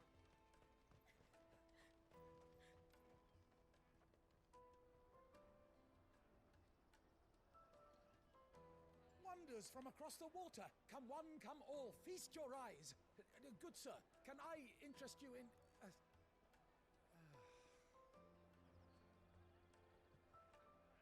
How much? For a measly crust of bread? You won't find any cheaper. Not nowadays. But you're more than welcome to look.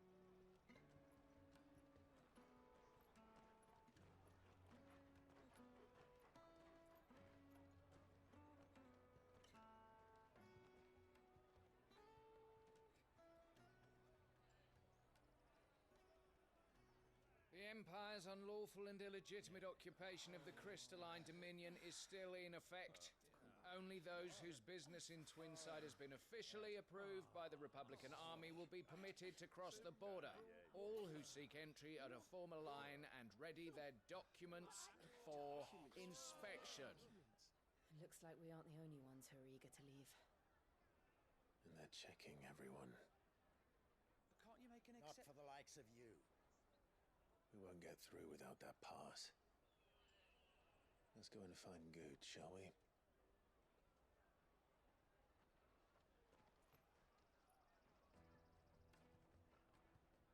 He must be around here somewhere. Taste my peaches!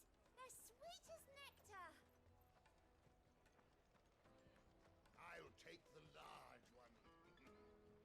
Ah, Good. There you are. Clive, I'm so sorry. Don't tell Nan, will you? Slow down, Goots. Just tell us what happened. It's me trader's pass. It's gone. We cannot ride the caravan without it. We won't even be able to get through the flipping checkpoint. Do you remember when you last saw it? It was in my pocket a minute ago. Then a bairn bumped into me and... Here. You don't think that they might have nicked it, do you? It wouldn't surprise me. A busy market like this is prime territory for pickpockets. So, to get the pass back, we need to find this child. Where would we even start? I know where. I've got a pal in Bocklad who might be able to help us. No one knows more about what goes on round here than she does. Where do we find her? She's the owner of the Crimson Caravans, up that way. Sign's got a red chocobo on it. No time like the present.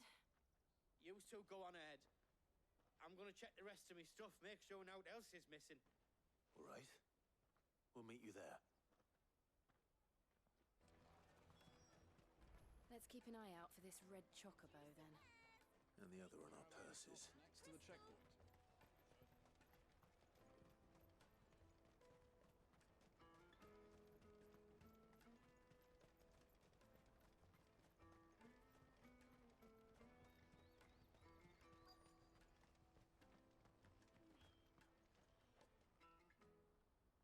Looking to hire a coach? It's 10 million for a two-birder to the Crystalline Dominion. Take it or leave it. Oh, we're not here for that. Then I bid you good day. Oh, wait! Don't go, El. He's me mate. As I live and breathe. Goots, what are you doing back in Bocklad?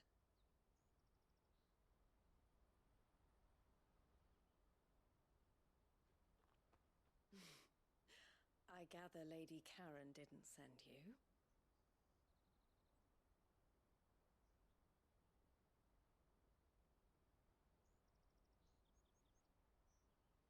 So what trouble have you got yourself into this time? It's me trader's pass. It got stolen. By little Ben. Of all the... You're the size of a marble. Honestly. Ugh. Goots told us that you know the markets well. Might you have an idea which little bairn could have done this? We don't intend to punish them. We just need our pass back. Then, we can be on our way. I see. So neither of you has a trader's pass either. Not that anyone would take you for traders, but I suppose that's why you came to me, correct? Now, I can't say for sure who took your pass, but I suspect I know why they did it. Let me explain.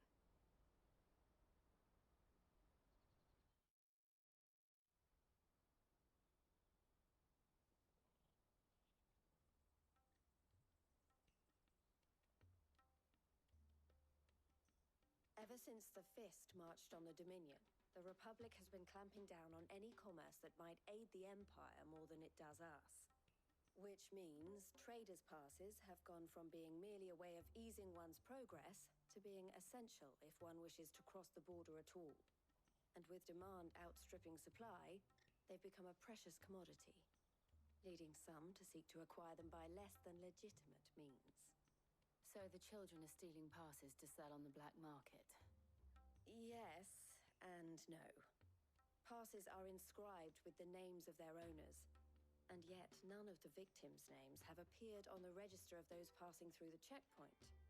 Which means? That someone is doctoring the stolen passes. The same someone who is encouraging the children to steal them. And the same someone who has Goots' pass, no doubt. Whoever they are, they're ruining the livelihoods of honest merchants, which is why we've decided to take a stand. Will you stand with us? You want to get your pass back, and we want to ensure that no more are stolen. Catch whoever's behind it all, and two birds shall be slain with a single stone. Is there any other way of getting to the Crystalline Dominion, Goots? They won't let you in if you're not with the caravan. It's that, I don't know, try swimming across the strait. But the guards will definitely spot you if you try and do that. Like, we don't want to get spotted, right? So either we find the people who took the pass, or give up all hope of entering the Dominion. All right. We'll help. Thank you kindly. But I don't know your name. Eloise at your service. Clive. A pleasure doing business with you, Clive.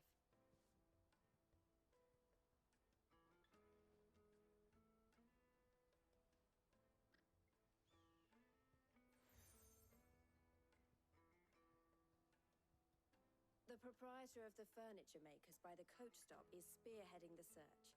Wear that, and he will know you for a friend. I suggest that you speak with him first. The furniture makers.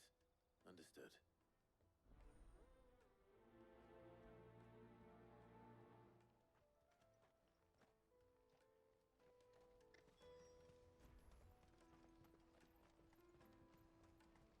Out of my sight, wretch. I've no use for a brand.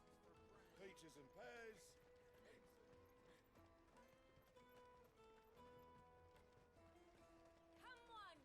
Jug of snake spit for the road? The caravan stops next to the checkpoint.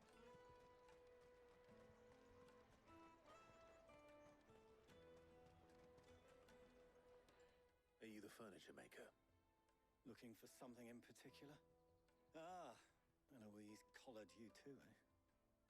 Then I expect you want to know more. She told me you were leading the hunt for the pickpockets. What have you learned? For one, that they're targeting the traders carrying the biggest packs. Harder to watch your back, see? And less chance of the mark giving chase if they're spotted. Not that they'd be likely to catch them. Those imps know every inch of this warren like the backs of their hands.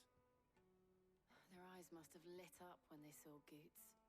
The fishmonger round by the gate's been trying to track down the children involved. We should go and have a word with her. Thank you. We will.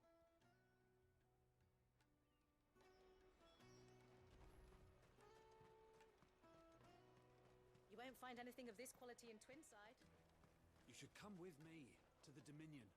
Fish for sale! Can I interest you? Ah, sorry. Message from Eloise, is it? She's asked me to help her. To help you find the pickpockets. Is that so? Suppose I better tell you what I know, then. For one, this isn't a family operation. All the traders say the children who stole their passes were dirty, dressed in rags.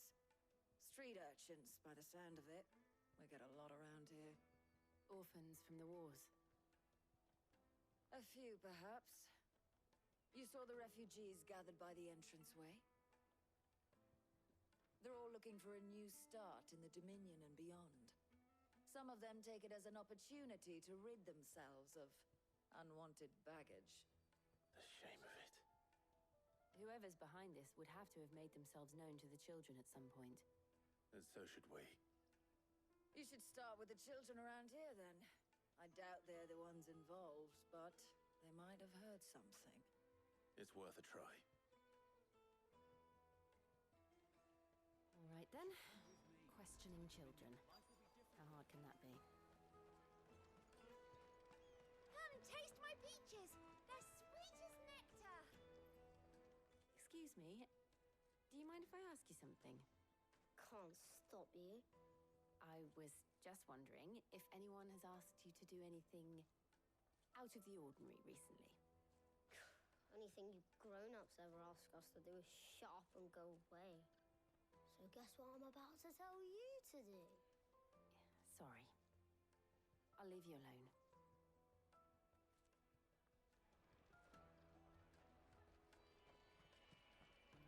The finest ever from the free cities, all but unbreakable.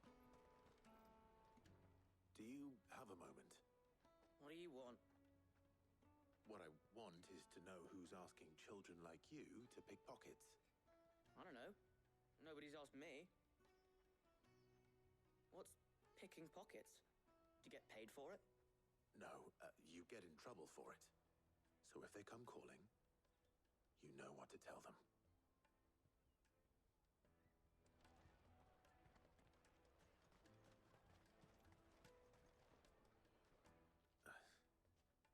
Excuse me?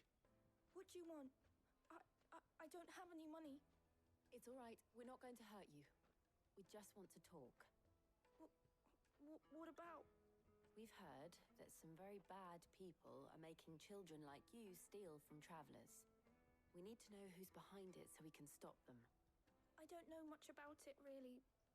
But my friend, Honza, he said he got a job doing something dangerous. Sounds promising. We need to find him and ask. Do you know where your friend might be? He's usually by the tents outside town. Thank you. You've been very helpful.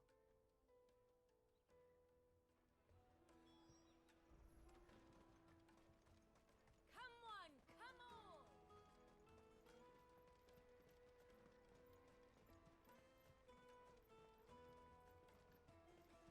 Let me carry your goods. I'm cheap. Porter for hire. That's that then. She must have meant the refugee camp. Let's hope he's still nearby. Daddy, I'm hungry. That big fat donkey was easy pickings. He wouldn't have noticed if we'd robbed his boots off him. Yeah. Wish we hadn't handed over the pass, though. Could use one of those things to get out of this dump. Chance would be a fine thing. The moment they found out, they'd string us up by our guts. Would they now? Perhaps you'd like to introduce us to these charming characters. Shit, we're in trouble now. What do we do? You two get caught if you want. I'm off. Hunter, where are you going? So that was Hunter, eh? Jill, you watch these two. I'm going after him. All right.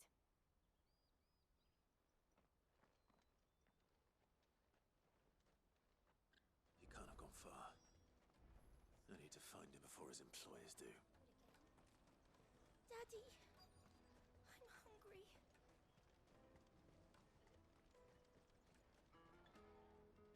Did you see a boy run past?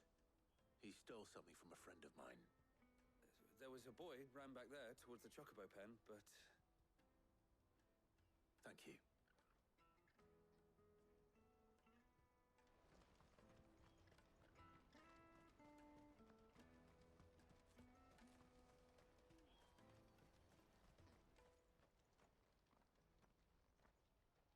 Shit. Cornered. It's all right, Hunter. I'm not going to hurt you. I just want to ask you some questions. Fine. Not like I've got a choice. I'm looking for the people who are making you steal for them. Who are they? Called themselves the Carstones. They said they'd give me a good gill if I did what they told me. I knew they were bad, but bread doesn't come for free. Didn't come at all half the time, before I started buzzing for them. You know, if I didn't do it, they'd just pick on someone else. Someone they could push around easier. Hunter. You found him then? Jill. Where are the other two? Eloise is watching over them. She sent Goots and I to look for you. You're... him! I haven't got your pass anymore, if that's what you're after. I gave it to the Carstones. Whatever you do to me, I can't get it back. Not that I go against them anyway. If it weren't for their gill, me and my mates would have starved.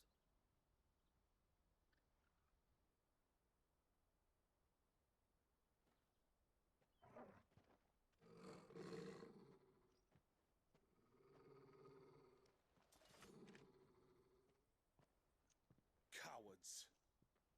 You will not force another child to do your bidding. Wait, we're not... Don't hurt him!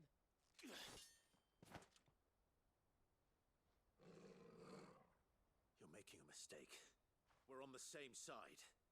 Like hell we are. That brooch. Where did you get it?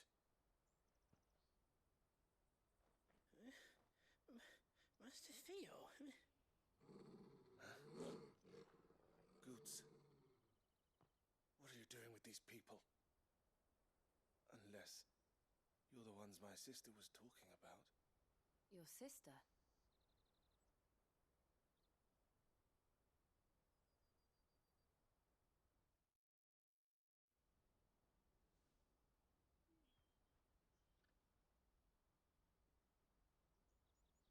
Eloise didn't tell us she had a brother.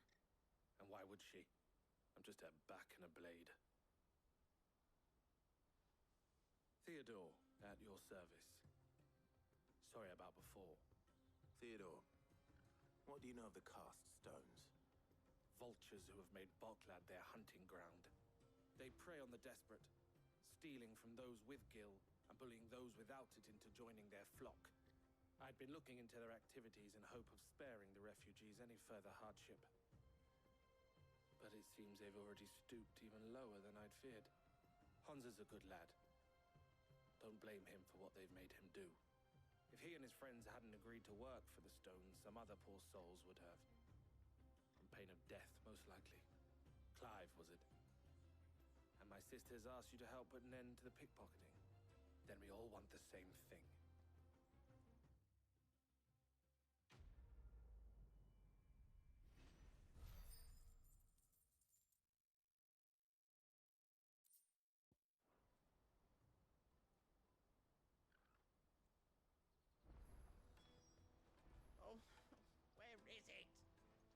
So, what's the plan? What else? We find the Carstones and we crush them. You get your trader's pass back, and I make Boklad a safe place again. All right then. All right then. Honza, where are they camped? Don't worry. They'll never know you told us. Couldn't if I wanted to. They always come to town to collect the passes. Meet us outside the gate. I tried following them once, but they spotted me halfway down the trail. Said they'd string me up. We'll try it this time. Which way were they going? Back down the road towards Leighton's Cleft. To Leighton's Cleft, then.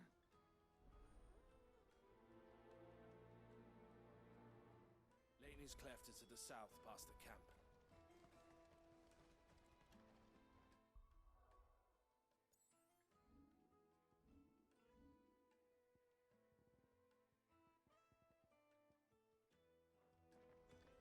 No, you better not have scared any of my birds.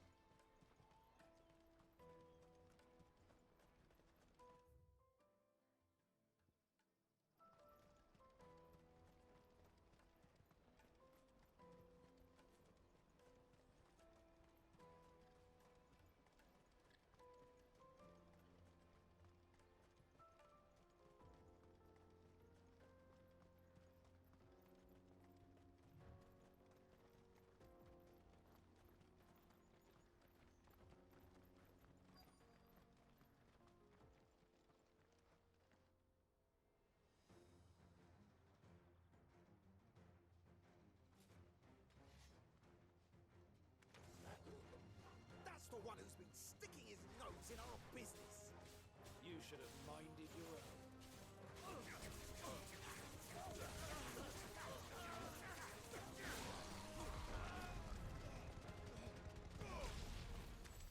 I doubt these were the ringleaders. But at least we know we're on the right track.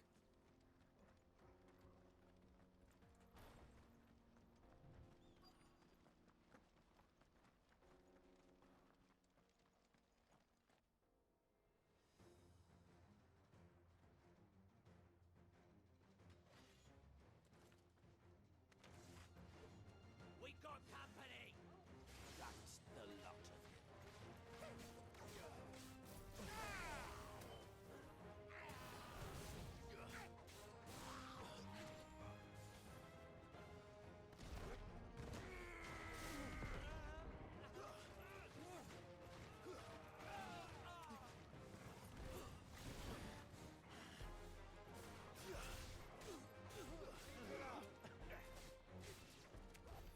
More foot soldiers. Fewer now.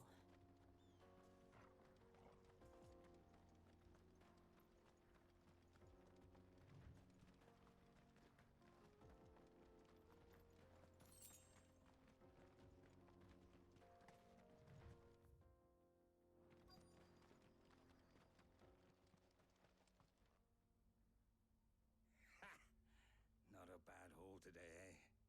Aye. Some of our new recruits are natural-born ne'er-do-wells. Especially the little ones.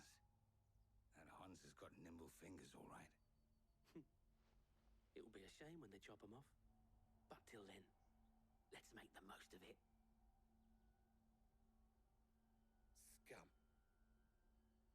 The leaders of the cast stones, I take it.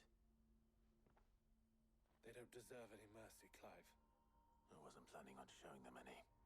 We're ready when you are, Theodore. Oh, I'm ready.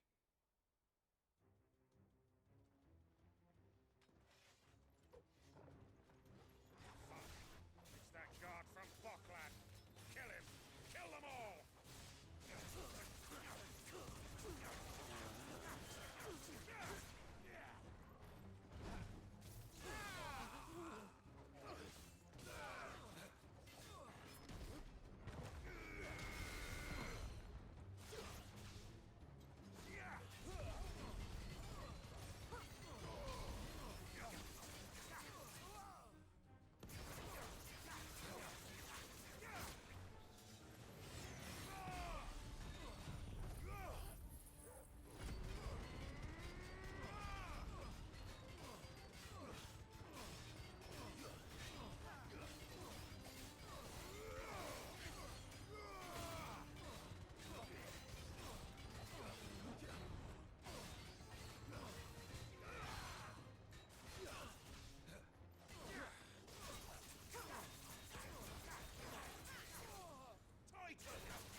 say crime doesn't pay. Gold chains, rings, purses. And traders' passes. Dozens of them. Have the names been changed? Not yet. I recognize some of them. No doubt Goots's is somewhere among them. Now I just need to sort through it all and return everything to the people it was taken from. We should go and give Eloise the good news. Can we leave things here in your hands, Theodore? Of course. Oh, and, be sure to tell her of the part I played, won't you? We'll be glad to.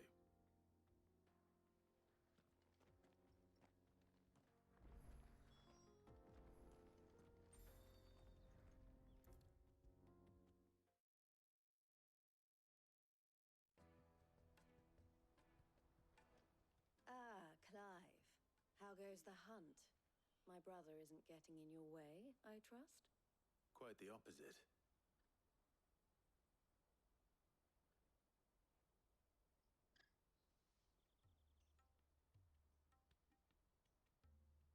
So it was the cast stones who were behind it all. Theo told me he'd been on their trail. And their demise solves 3 problems at a stroke. That of the pickpockets, the bandits pulling their strings, and the passes they were stealing. I only hope yours is among the items you recovered. Only time and Theo's return will tell. Speaking of whom, welcome home, dear brother. You are too kind, Eloise. Here, Clive. Goots's pass. Ask him to keep a closer eye on it from now on, would you?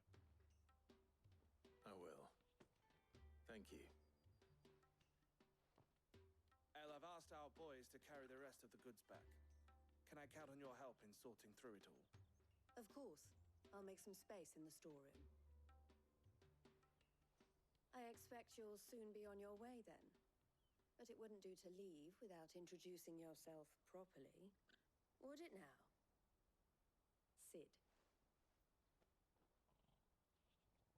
Don't look so shocked. We're on the same side. I don't understand. As you now know all too well, we at the Crimson Caravans are always happy to help those in need. For a small fee, we will move anything that needs moving. Be that goods to market, or bearers away from it. I was the first my sister helped escape. If it wasn't for her, I'd have been branded as a boy. I had no idea. It just so happens that we are seeking to expand our operation. And who better to join forces with than the leader in the field? Wouldn't you agree, Theo? I would. It seems our purpose is the same in more ways than one. So what would you say to working together again? It would be our pleasure. And our honor. The honor is ours. Here, Clive. This is for you.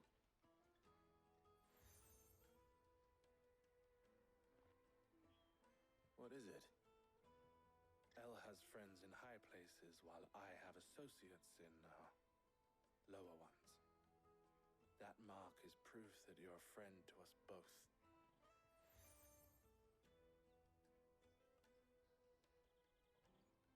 I shall bear it with pride. Well, all that remains is to wish you a safe onward journey. Goots's pass should secure you a place on the caravan, but if you encounter any difficulties, we would be delighted to provide you with a coach of our own. For a discounted price, of course. Say, 9 million? We'll try the caravan.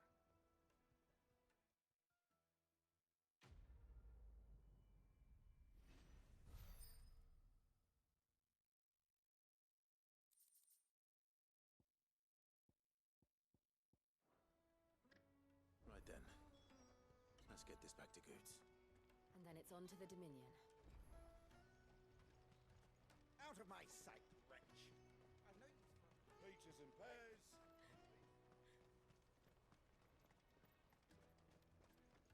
Come on, come on!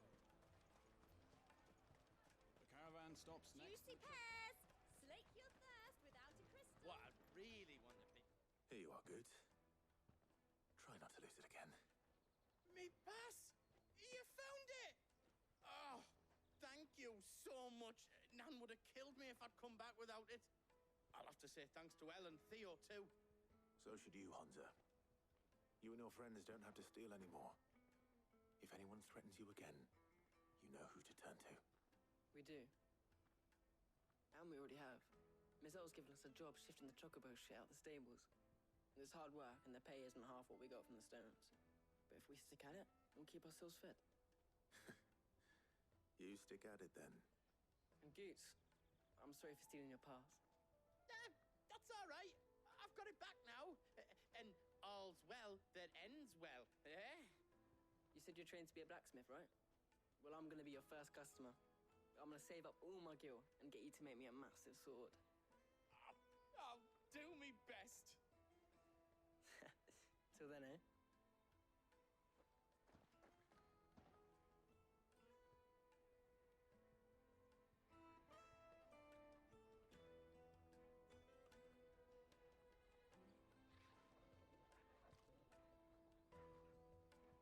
All right.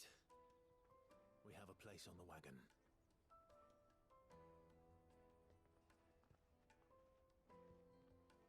Remember, Goots, we're mercenaries. You hired us to protect you. But mercenaries... And you remember the plan? You're to ride all the way to Twinside. Jill and I will go with you as far as the outskirts, then find our own way in. I'll buy that stuff I need. Right. And we'll scout out the Imperial's defenses. There's a square with a big bell tower right in the middle of town. If you get lost, or out goes wrong, we can meet up there. All right. Let's go.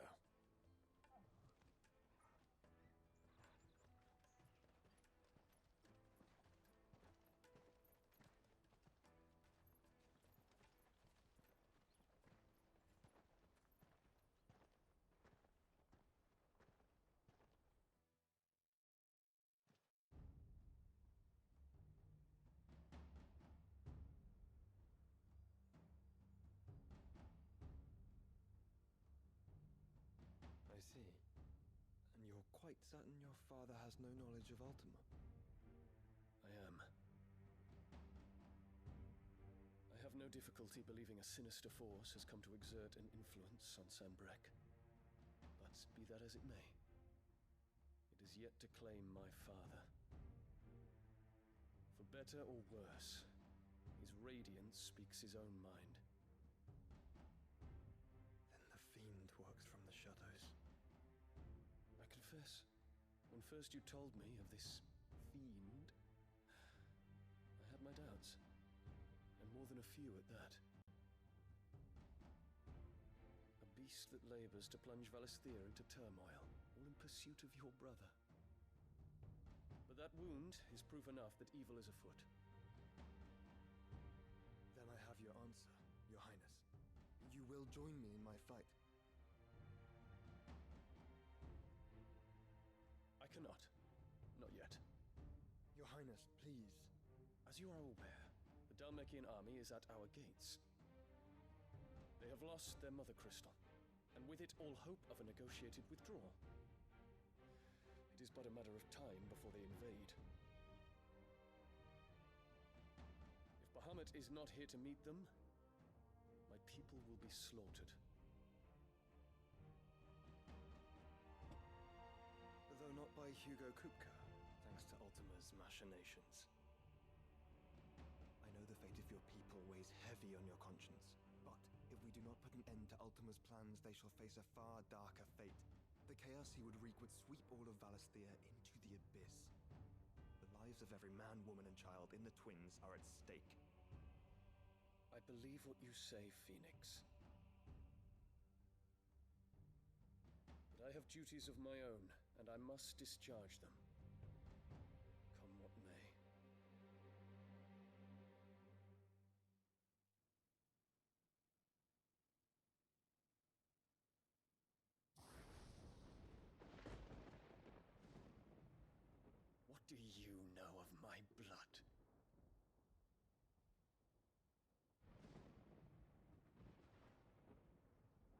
know that it is wholly unworthy of the highest offices of state, which rightly belong to those of purer breeding.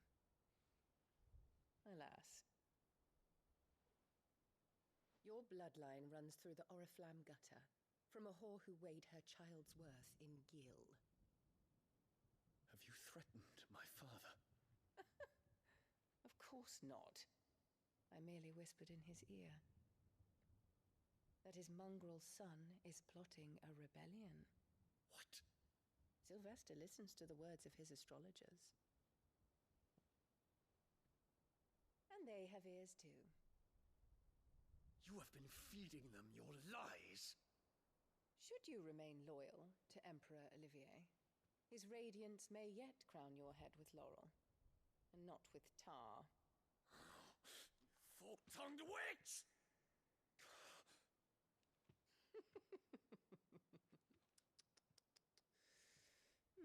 In consideration of your long years of service to the Empire, I shall forgive this uncharacteristic rudeness. Now hurry and make ready, Your Imperial Highness. Emperor Olivier expects much of you, Dion. Or should I say, of Bahamut. May your fire reduce his enemies to ash, till all of Valisthea bows to its rightful ruler.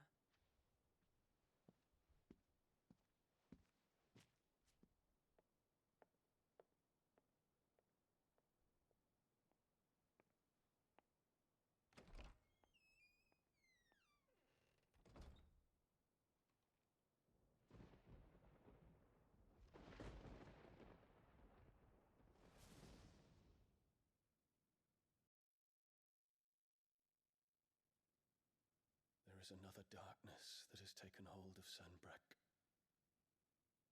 And until its grip is released, the flames of war shall spread ever wider, just as Ultima wishes. Forgive me. My family has caused you much grief. You are not her keeper, Phoenix. This is a matter for the Imperial household now, and as a member of that household, it falls to me to resolve it. At such time as that is done, what strength I have shall be yours.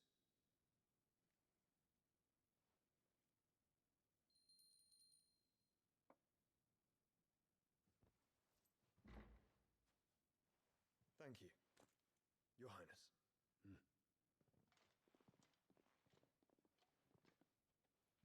Let us take to the skies together, and bring a new dawn to Valisthea. I should like nothing more.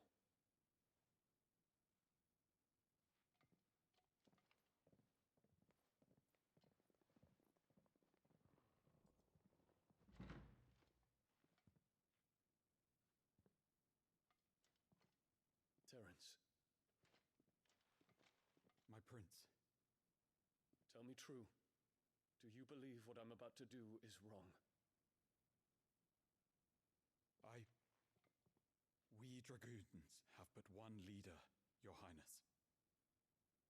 And we shall follow him unto the very end. Thank you. And this is my decree.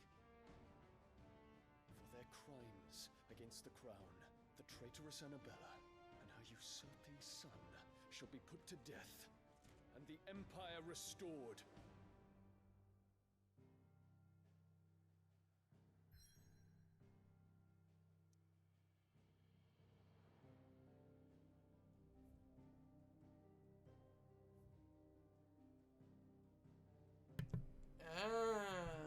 Of course she just fucking... Okay, well, that's gonna have to wait.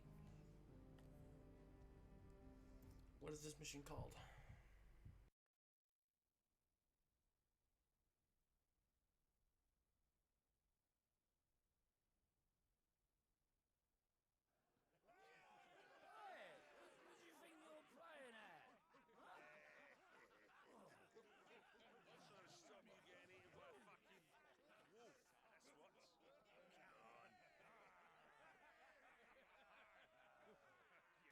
One would never guess that these people stood on the brink of war. They're afraid. They turn to drink to forget their fears. Anything you want to forget?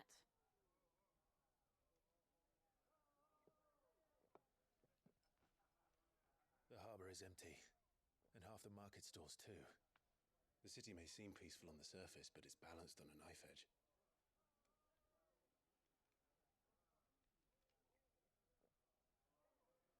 Were we to give it a nudge, it might be just the distraction we need to reach the Mother Crystal. I thought you might say that. We should send for Gav. We'll need someone to keep the fires we start from going out. And we can busy ourselves scheming until he gets here. I'll send a Stolas then.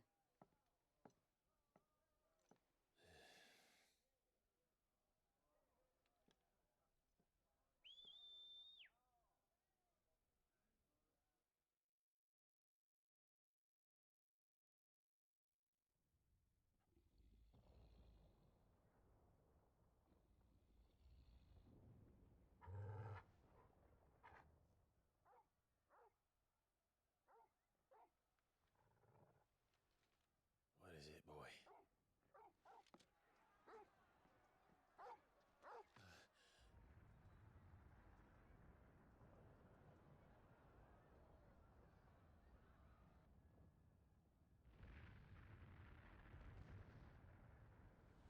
Quickly! Run!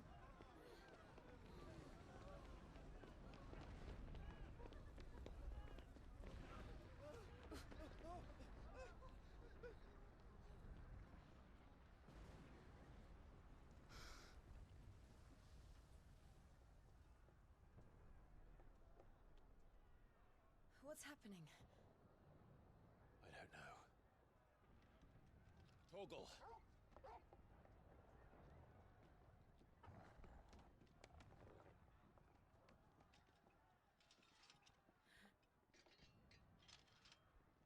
This way.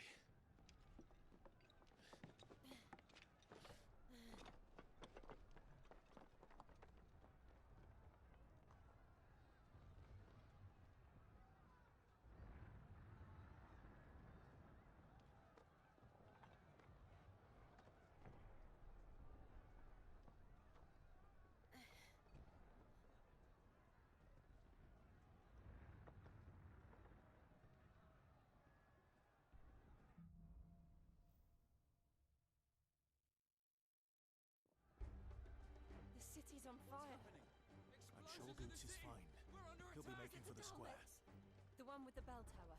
In the middle of town, right? Watchman or sentry is to be slain on sight. But spare the citizenry. His Highness's orders were clear. The people are to come. Those were Imperial Dragoons.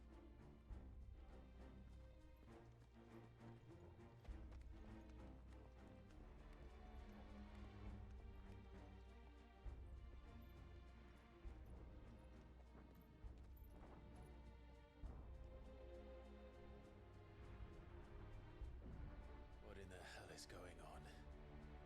Let's go and see. Right.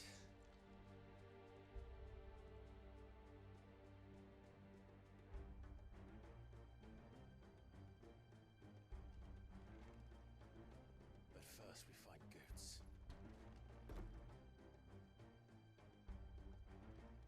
I just hope he's all right. Do we have to?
sewer.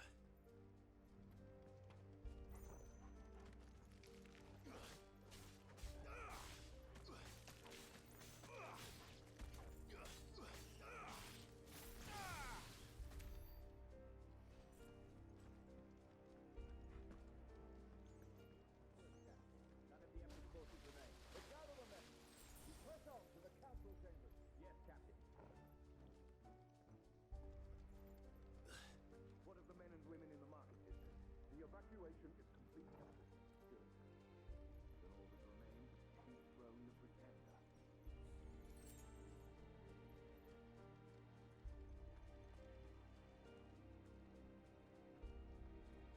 There it is. The bell tower.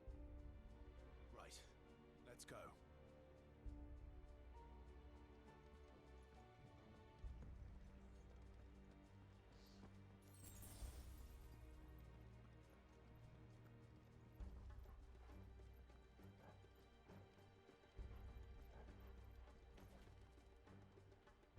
Ah, a goods lift.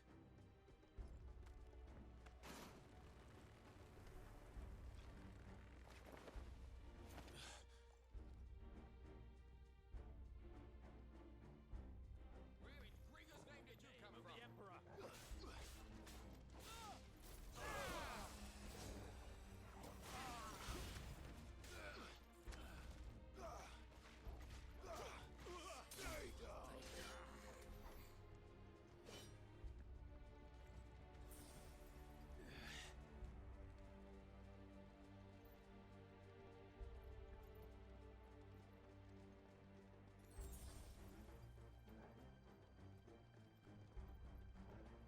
Intruders! Defend the gate!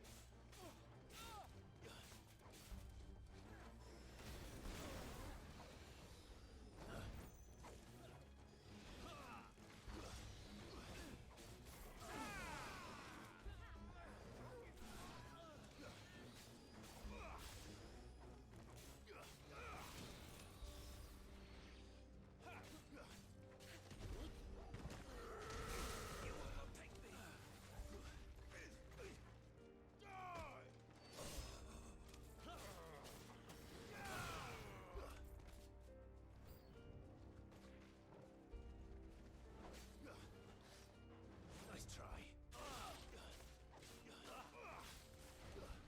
Too slow. Silence!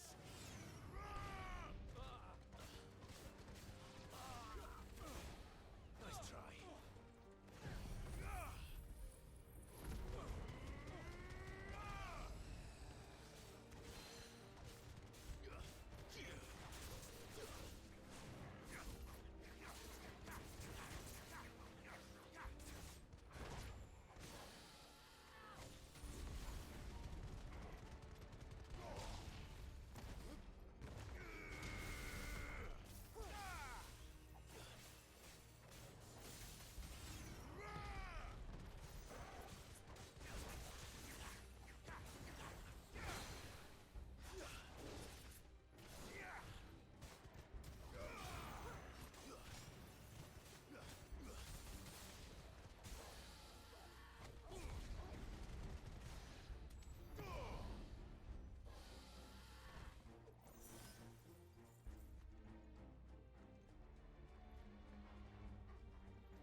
Damn it. We'll have to find a way around.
you see him anywhere?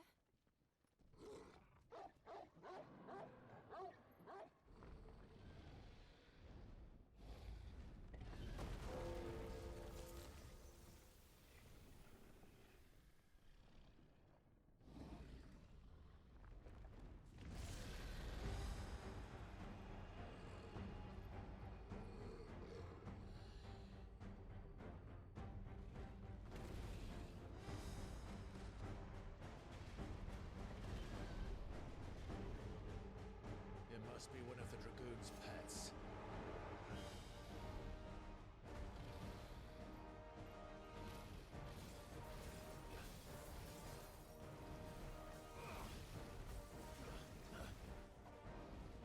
Nice try.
all right. Goots, there you are. I didn't know there'd be a dragon. All right, let's get out of here.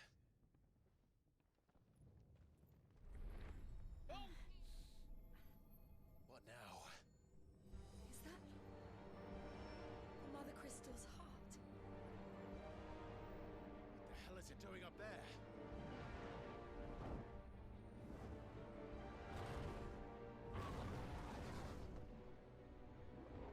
Bahamut.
Your Highness, don't do this.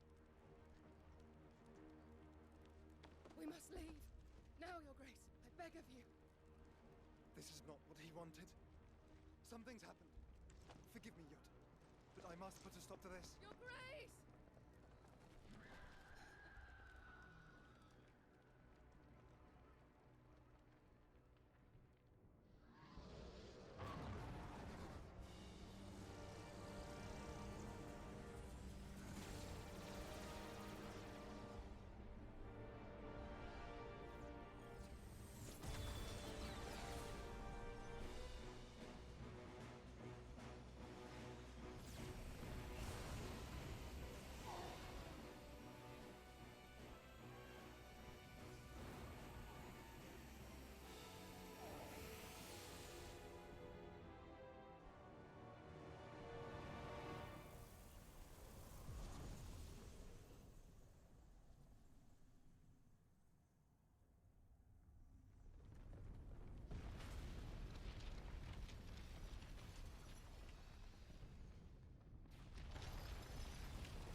So, what do we do now then? We destroy the heart. We might come back. As soon as the flames die down, the Imperials and the Dalmex will move in. This may be our only chance. And Bahamut has gone for now. You should get as far away as you can, Goots.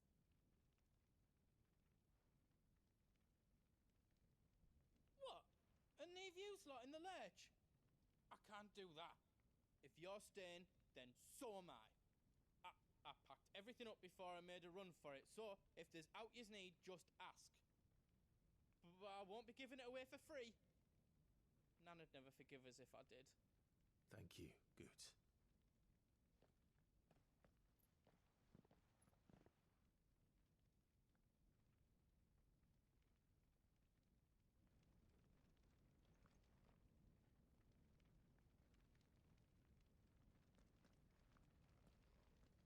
Just let me get me stuff out. You want us to make you something?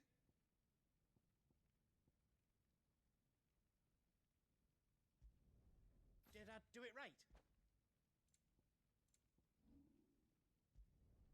I hope you like it.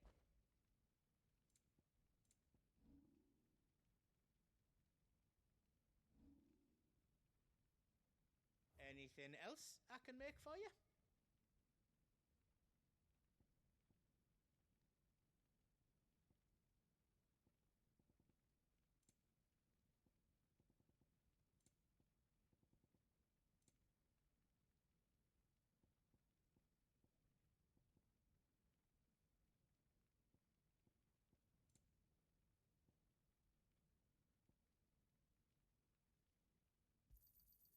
Thank you.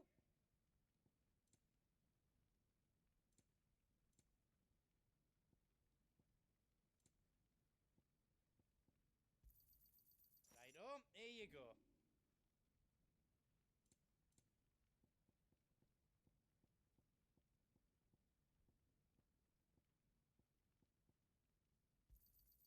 How else you don't need? I think I counted that right. How else you don't need? You've got everything you need then.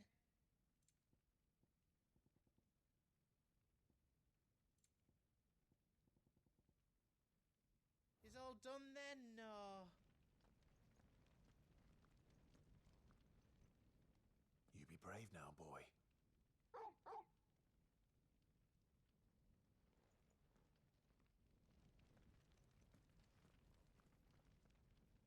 Drake's tail is right there, Clive.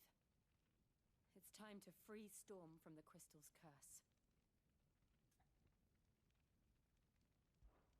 Oh, it's past time.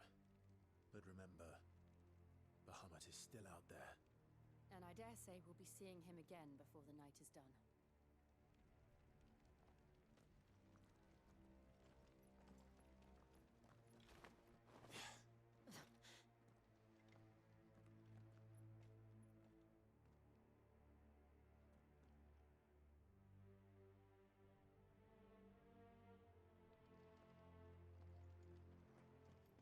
No more roads. We'll have to find our own path. Do you feel that, Clive? Ether.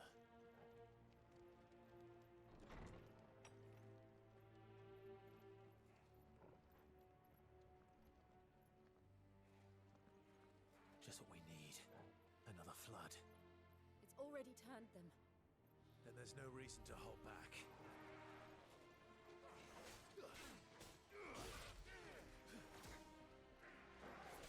Help me, boy. I'm hurt, Togo. To me, boy.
to climb up.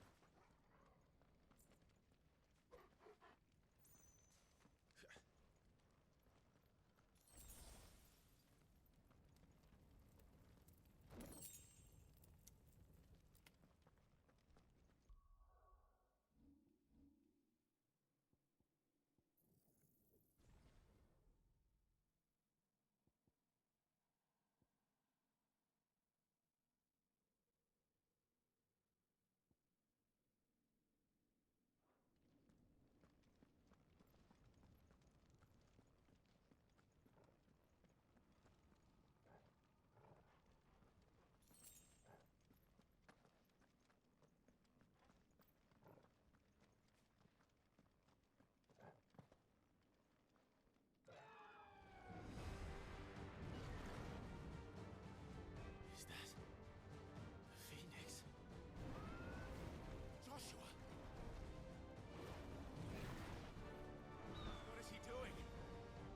Keeping Bahamut occupied.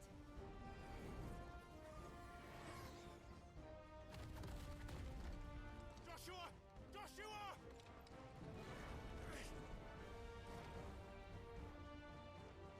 Don't, Clive. It's too dangerous. Fuck. Hold on, Joshua. I'm coming!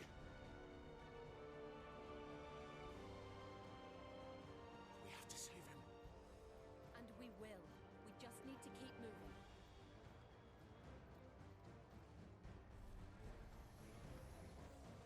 Them again. Not now.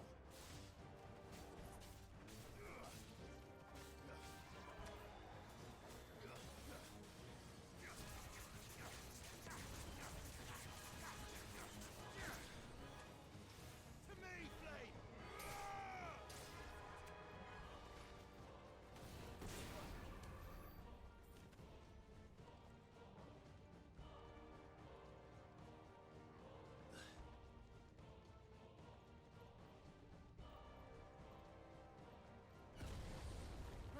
What was that? Bahamut. He'll kill us all.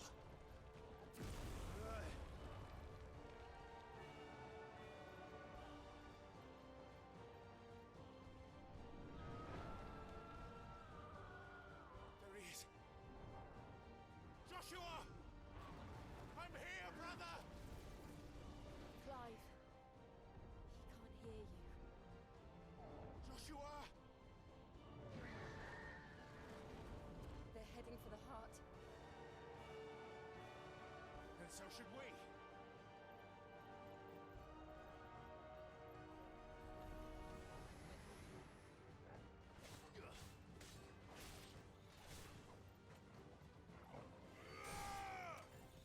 Too slow.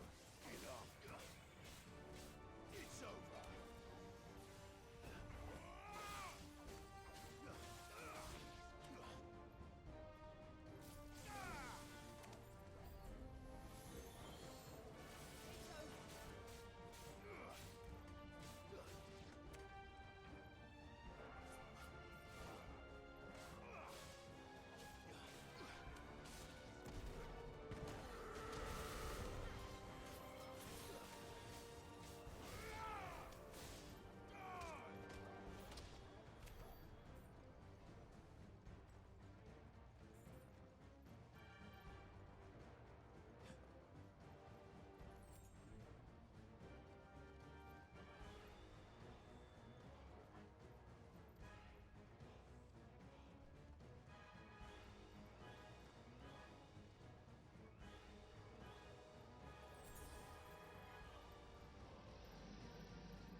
Those the council chambers.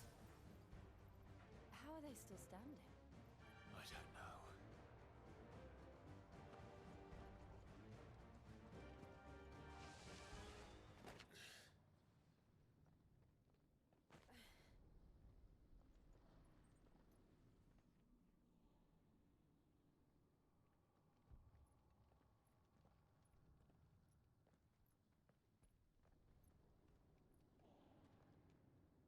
He'll be all right, Clive. He's a survivor. We're getting close.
These beasts...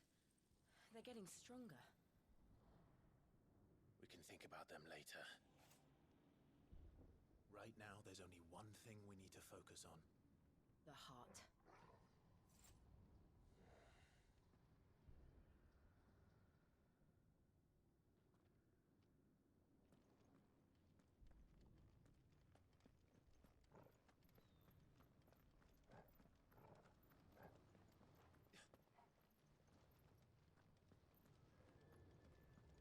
We might be able to get up through the building.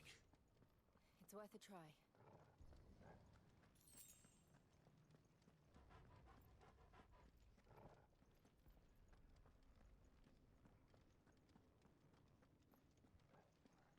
Quiet. There's someone up there.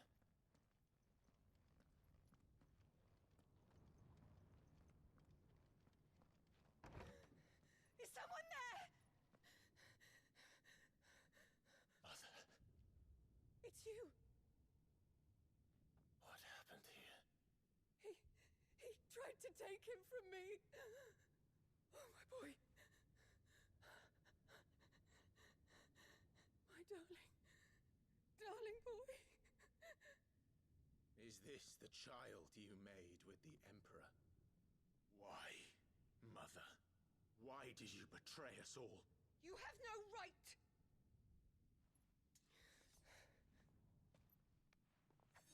Answer him. We took you in, savage. Show some respect for those who raised you.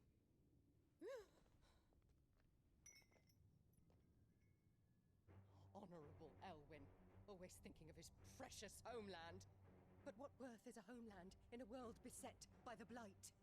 Father did not seek to protect his country. He sought to protect his people. A leader's duty is not to protect his people. It is to protect the source of his sovereignty. The noble blood that runs in his family's veins. So long as this bloodline remains unbroken, what does it matter if a nation falls? One can always found another.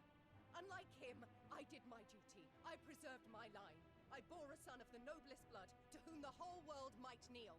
That is why I gave Rosaria to Sambrek, that I might join my line with the Lesages and birth a savior of this benighted land, blessed by both Bahamut and the Phoenix! You sold your country for a child. Why did he need another? You had Joshua. I had nothing. You were always your father's son, so very strong and bold and daring, and yet you failed to awaken. Would that Joshua had been granted 1/10 of your strength. Oh!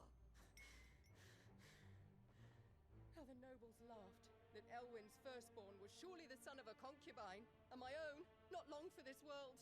The shame of it! The shame of being slandered by one's inferiors! How could you ever know how that feels? It should have been you! Why didn't the Phoenix choose you? Joshua's every waking moment was spent trying to shoulder the burden that you and the Phoenix and the Duchy foisted on him. That's why I became his shield. To help bear the weight. But what did you do? You betrayed your own blood and surrendered your son to his fate! Joshua, my darling boy. I never meant to hurt him. The soldiers' orders were clear. He was to be spared. Why did you survive when the only one I truly cared for died? What? Have you not looked out of the window? Joshua is here! The Phoenix lives on! He's battling Bahamut as we speak!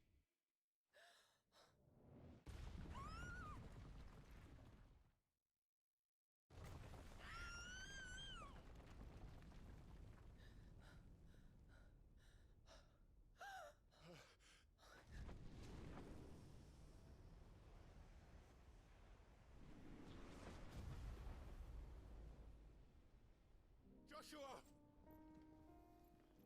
Wake up!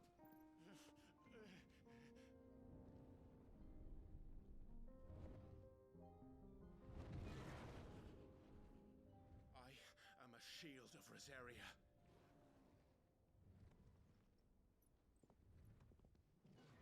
And I will do my duty. What are you...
brother.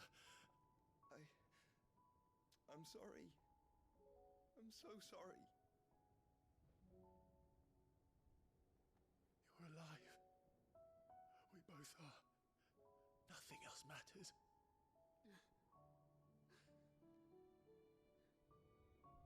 I never dared hope that I would see this day.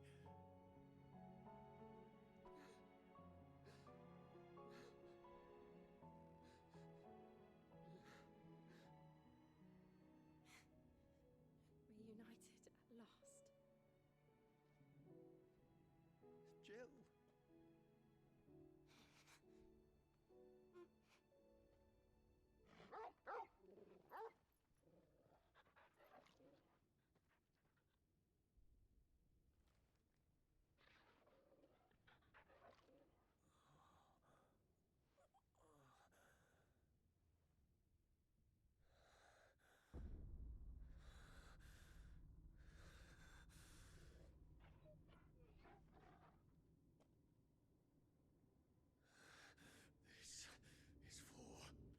father!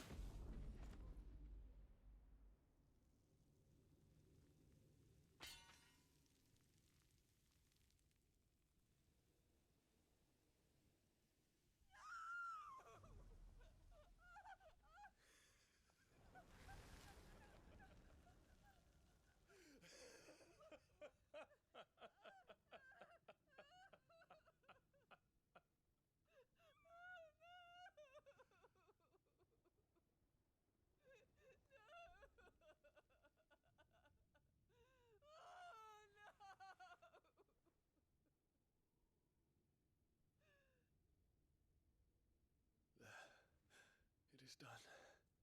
The demon that would tear our house apart is no more. Father.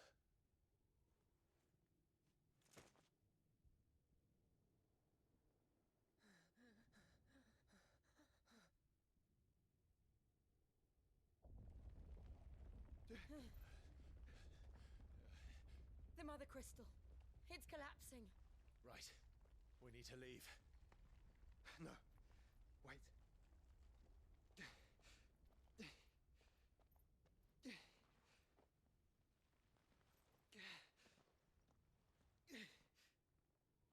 I owe him a debt.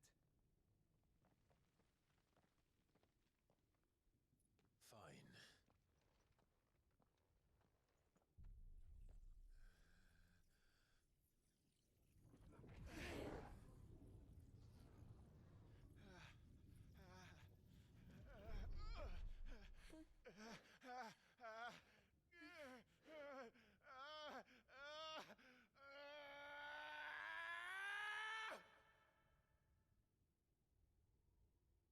You there. But his radio won't sanction it.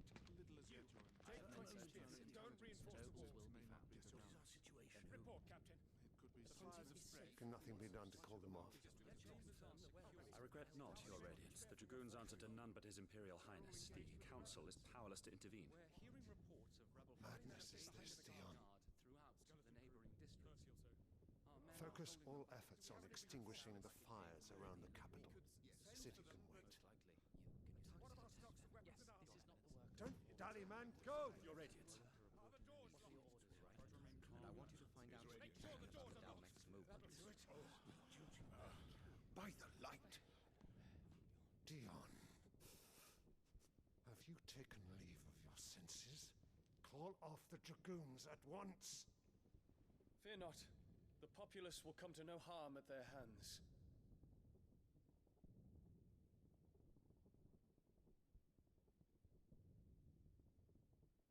I am here to save you, Father. Save me? A creeping darkness hides in the heart of Senbrek. It stems from your wife, the traitorous Annabella.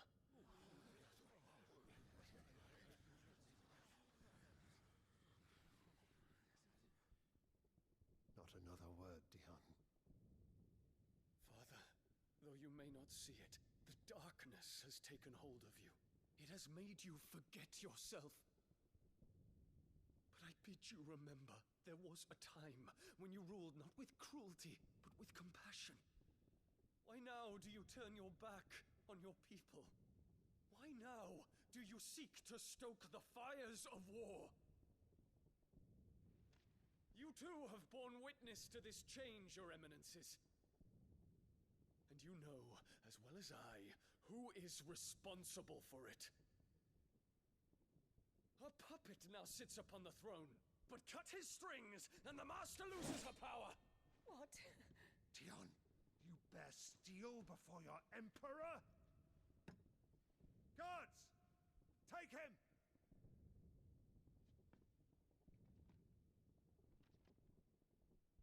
For every citizen who falls, another can be bred. For every home that burns, another can be built. Those were your words.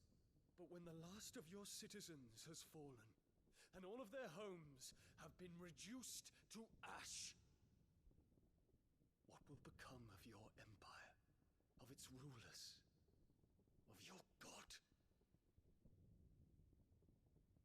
As the mother crystals crumble one by one, and the blight sweeps in to claim all that we hold dear, our people look to their emperor for protection.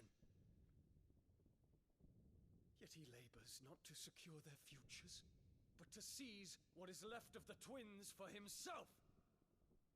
Even if it should come at the cost of everything his loyal citizens have labored to build.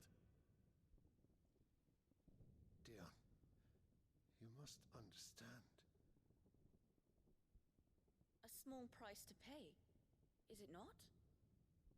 You've been blessed with great power, Dion. Enough to win me the world.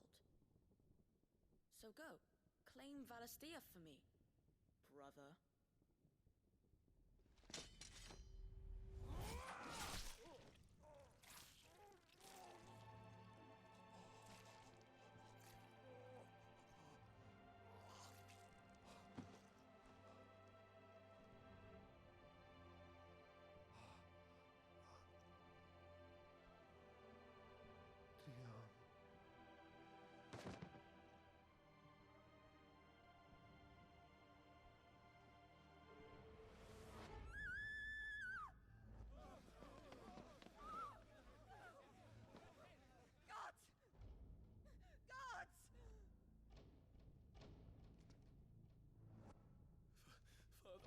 Father, how he doted on his children. That he would die to protect me was plain. It was but a matter of when. You planned this? You did well to endure so long, but you broke in the end, as I knew you would. And now Muthos approaches. Put him to the proof. I would see if he breaks. Go, Bahamut. Kinslayer.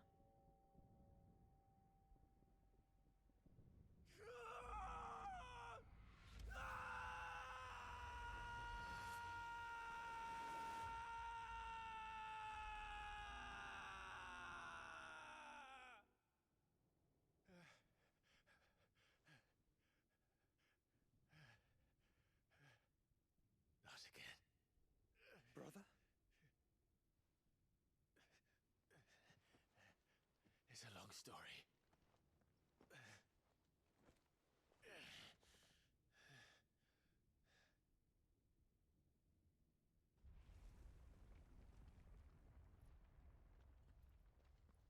You cannot stay here, Mother. Come. Take my hand.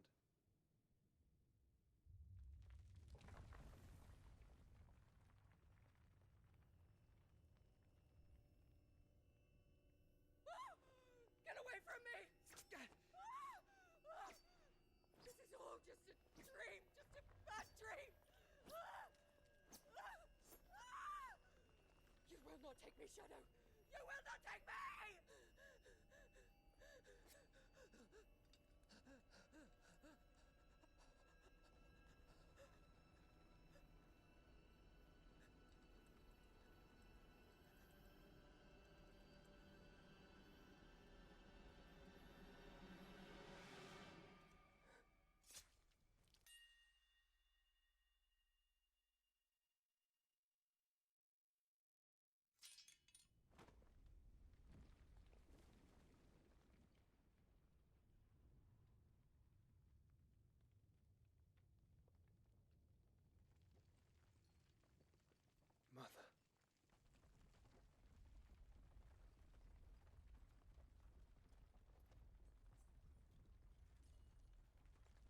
Get fucked, Annabella.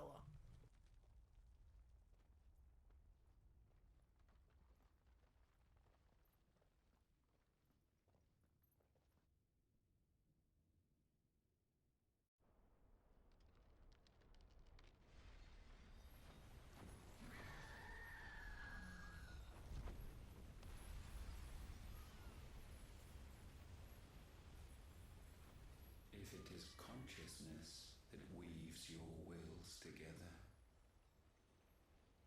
consciousness that blurs the boundary between your own will and that of others, then we shall set you apart once more. The ties that bind you shall be severed, and humanity return to its proper place.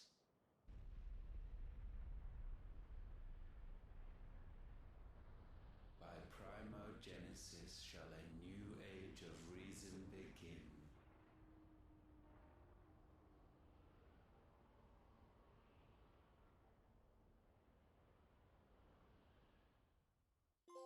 Relax, Your Majesty.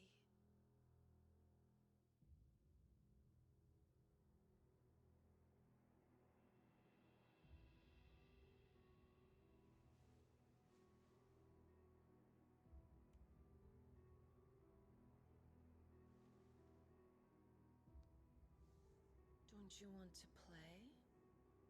It's been a long time. If that is your wish.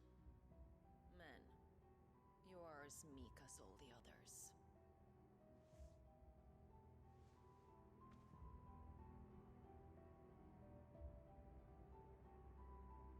Such feeble creatures.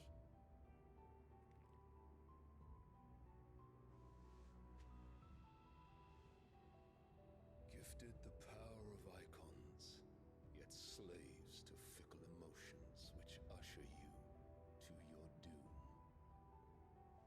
And so you bind your fragile wills with strands of consciousness. The wretched handiwork of a wretched people. The sons of fire were united at last, and for but a moment their flame burned bright. Soon Muthos shall become our perfect vessel. And then shall the world be remade. Not before the bonds are severed, of trust, of respect, of love. Only when every strand of consciousness is cut away, may Muthos return to our side. By primogenesis shall all be undone. Mankind shall be rid of his wretchedness, and Muthos of his will. But while he yet clings to it, he has the power to forge bonds anew. And so we bid you, find Muthos, and sever everyone. To destroy that which has no physical form. You ask the impossible. There is nothing your black blade cannot cut, Odin. We shall unite with Muthos, and bring forth a new world. So long as our vessel remains unclaimed by humanity. It shall be done, Master. My will is yours.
How's your brother?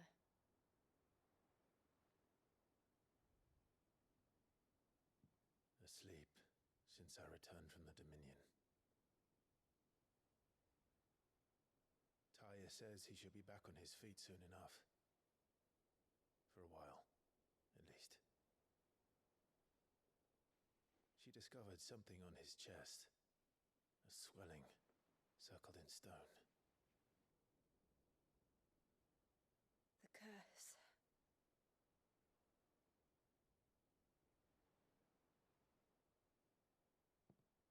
For every mountain we climb, another rises up to greet us, doesn't it? It's never ending.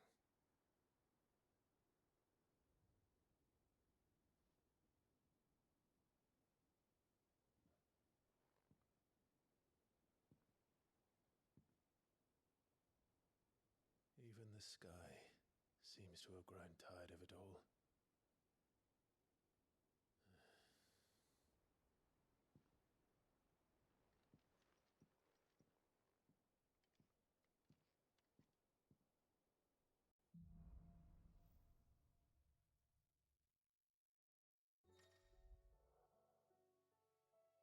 The power of light climb. Okay, so we got Bahamut. What's his thing? Like actual light? Mega flare. Ooh. Taya won't be happy if I disturb Joshua. While he rests, I might as well see what Otter has to say. Okay, can I fast travel? No. Alright. I think it's time to end off the episode. So before we do that, I'm just going to go over here.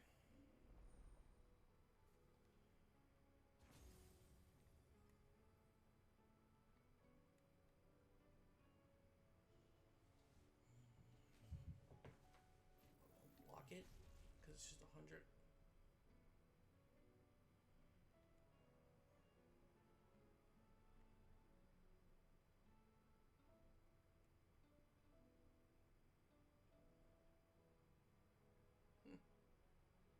It's better than Will-o-the-Wisps.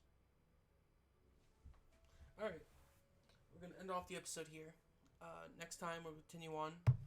I think this is the last mission before Cloak and Dagger. So, I will see you guys next time. Peace out and take it easy. I'm going to experiment with some of these abilities off camera. Alright. See you then.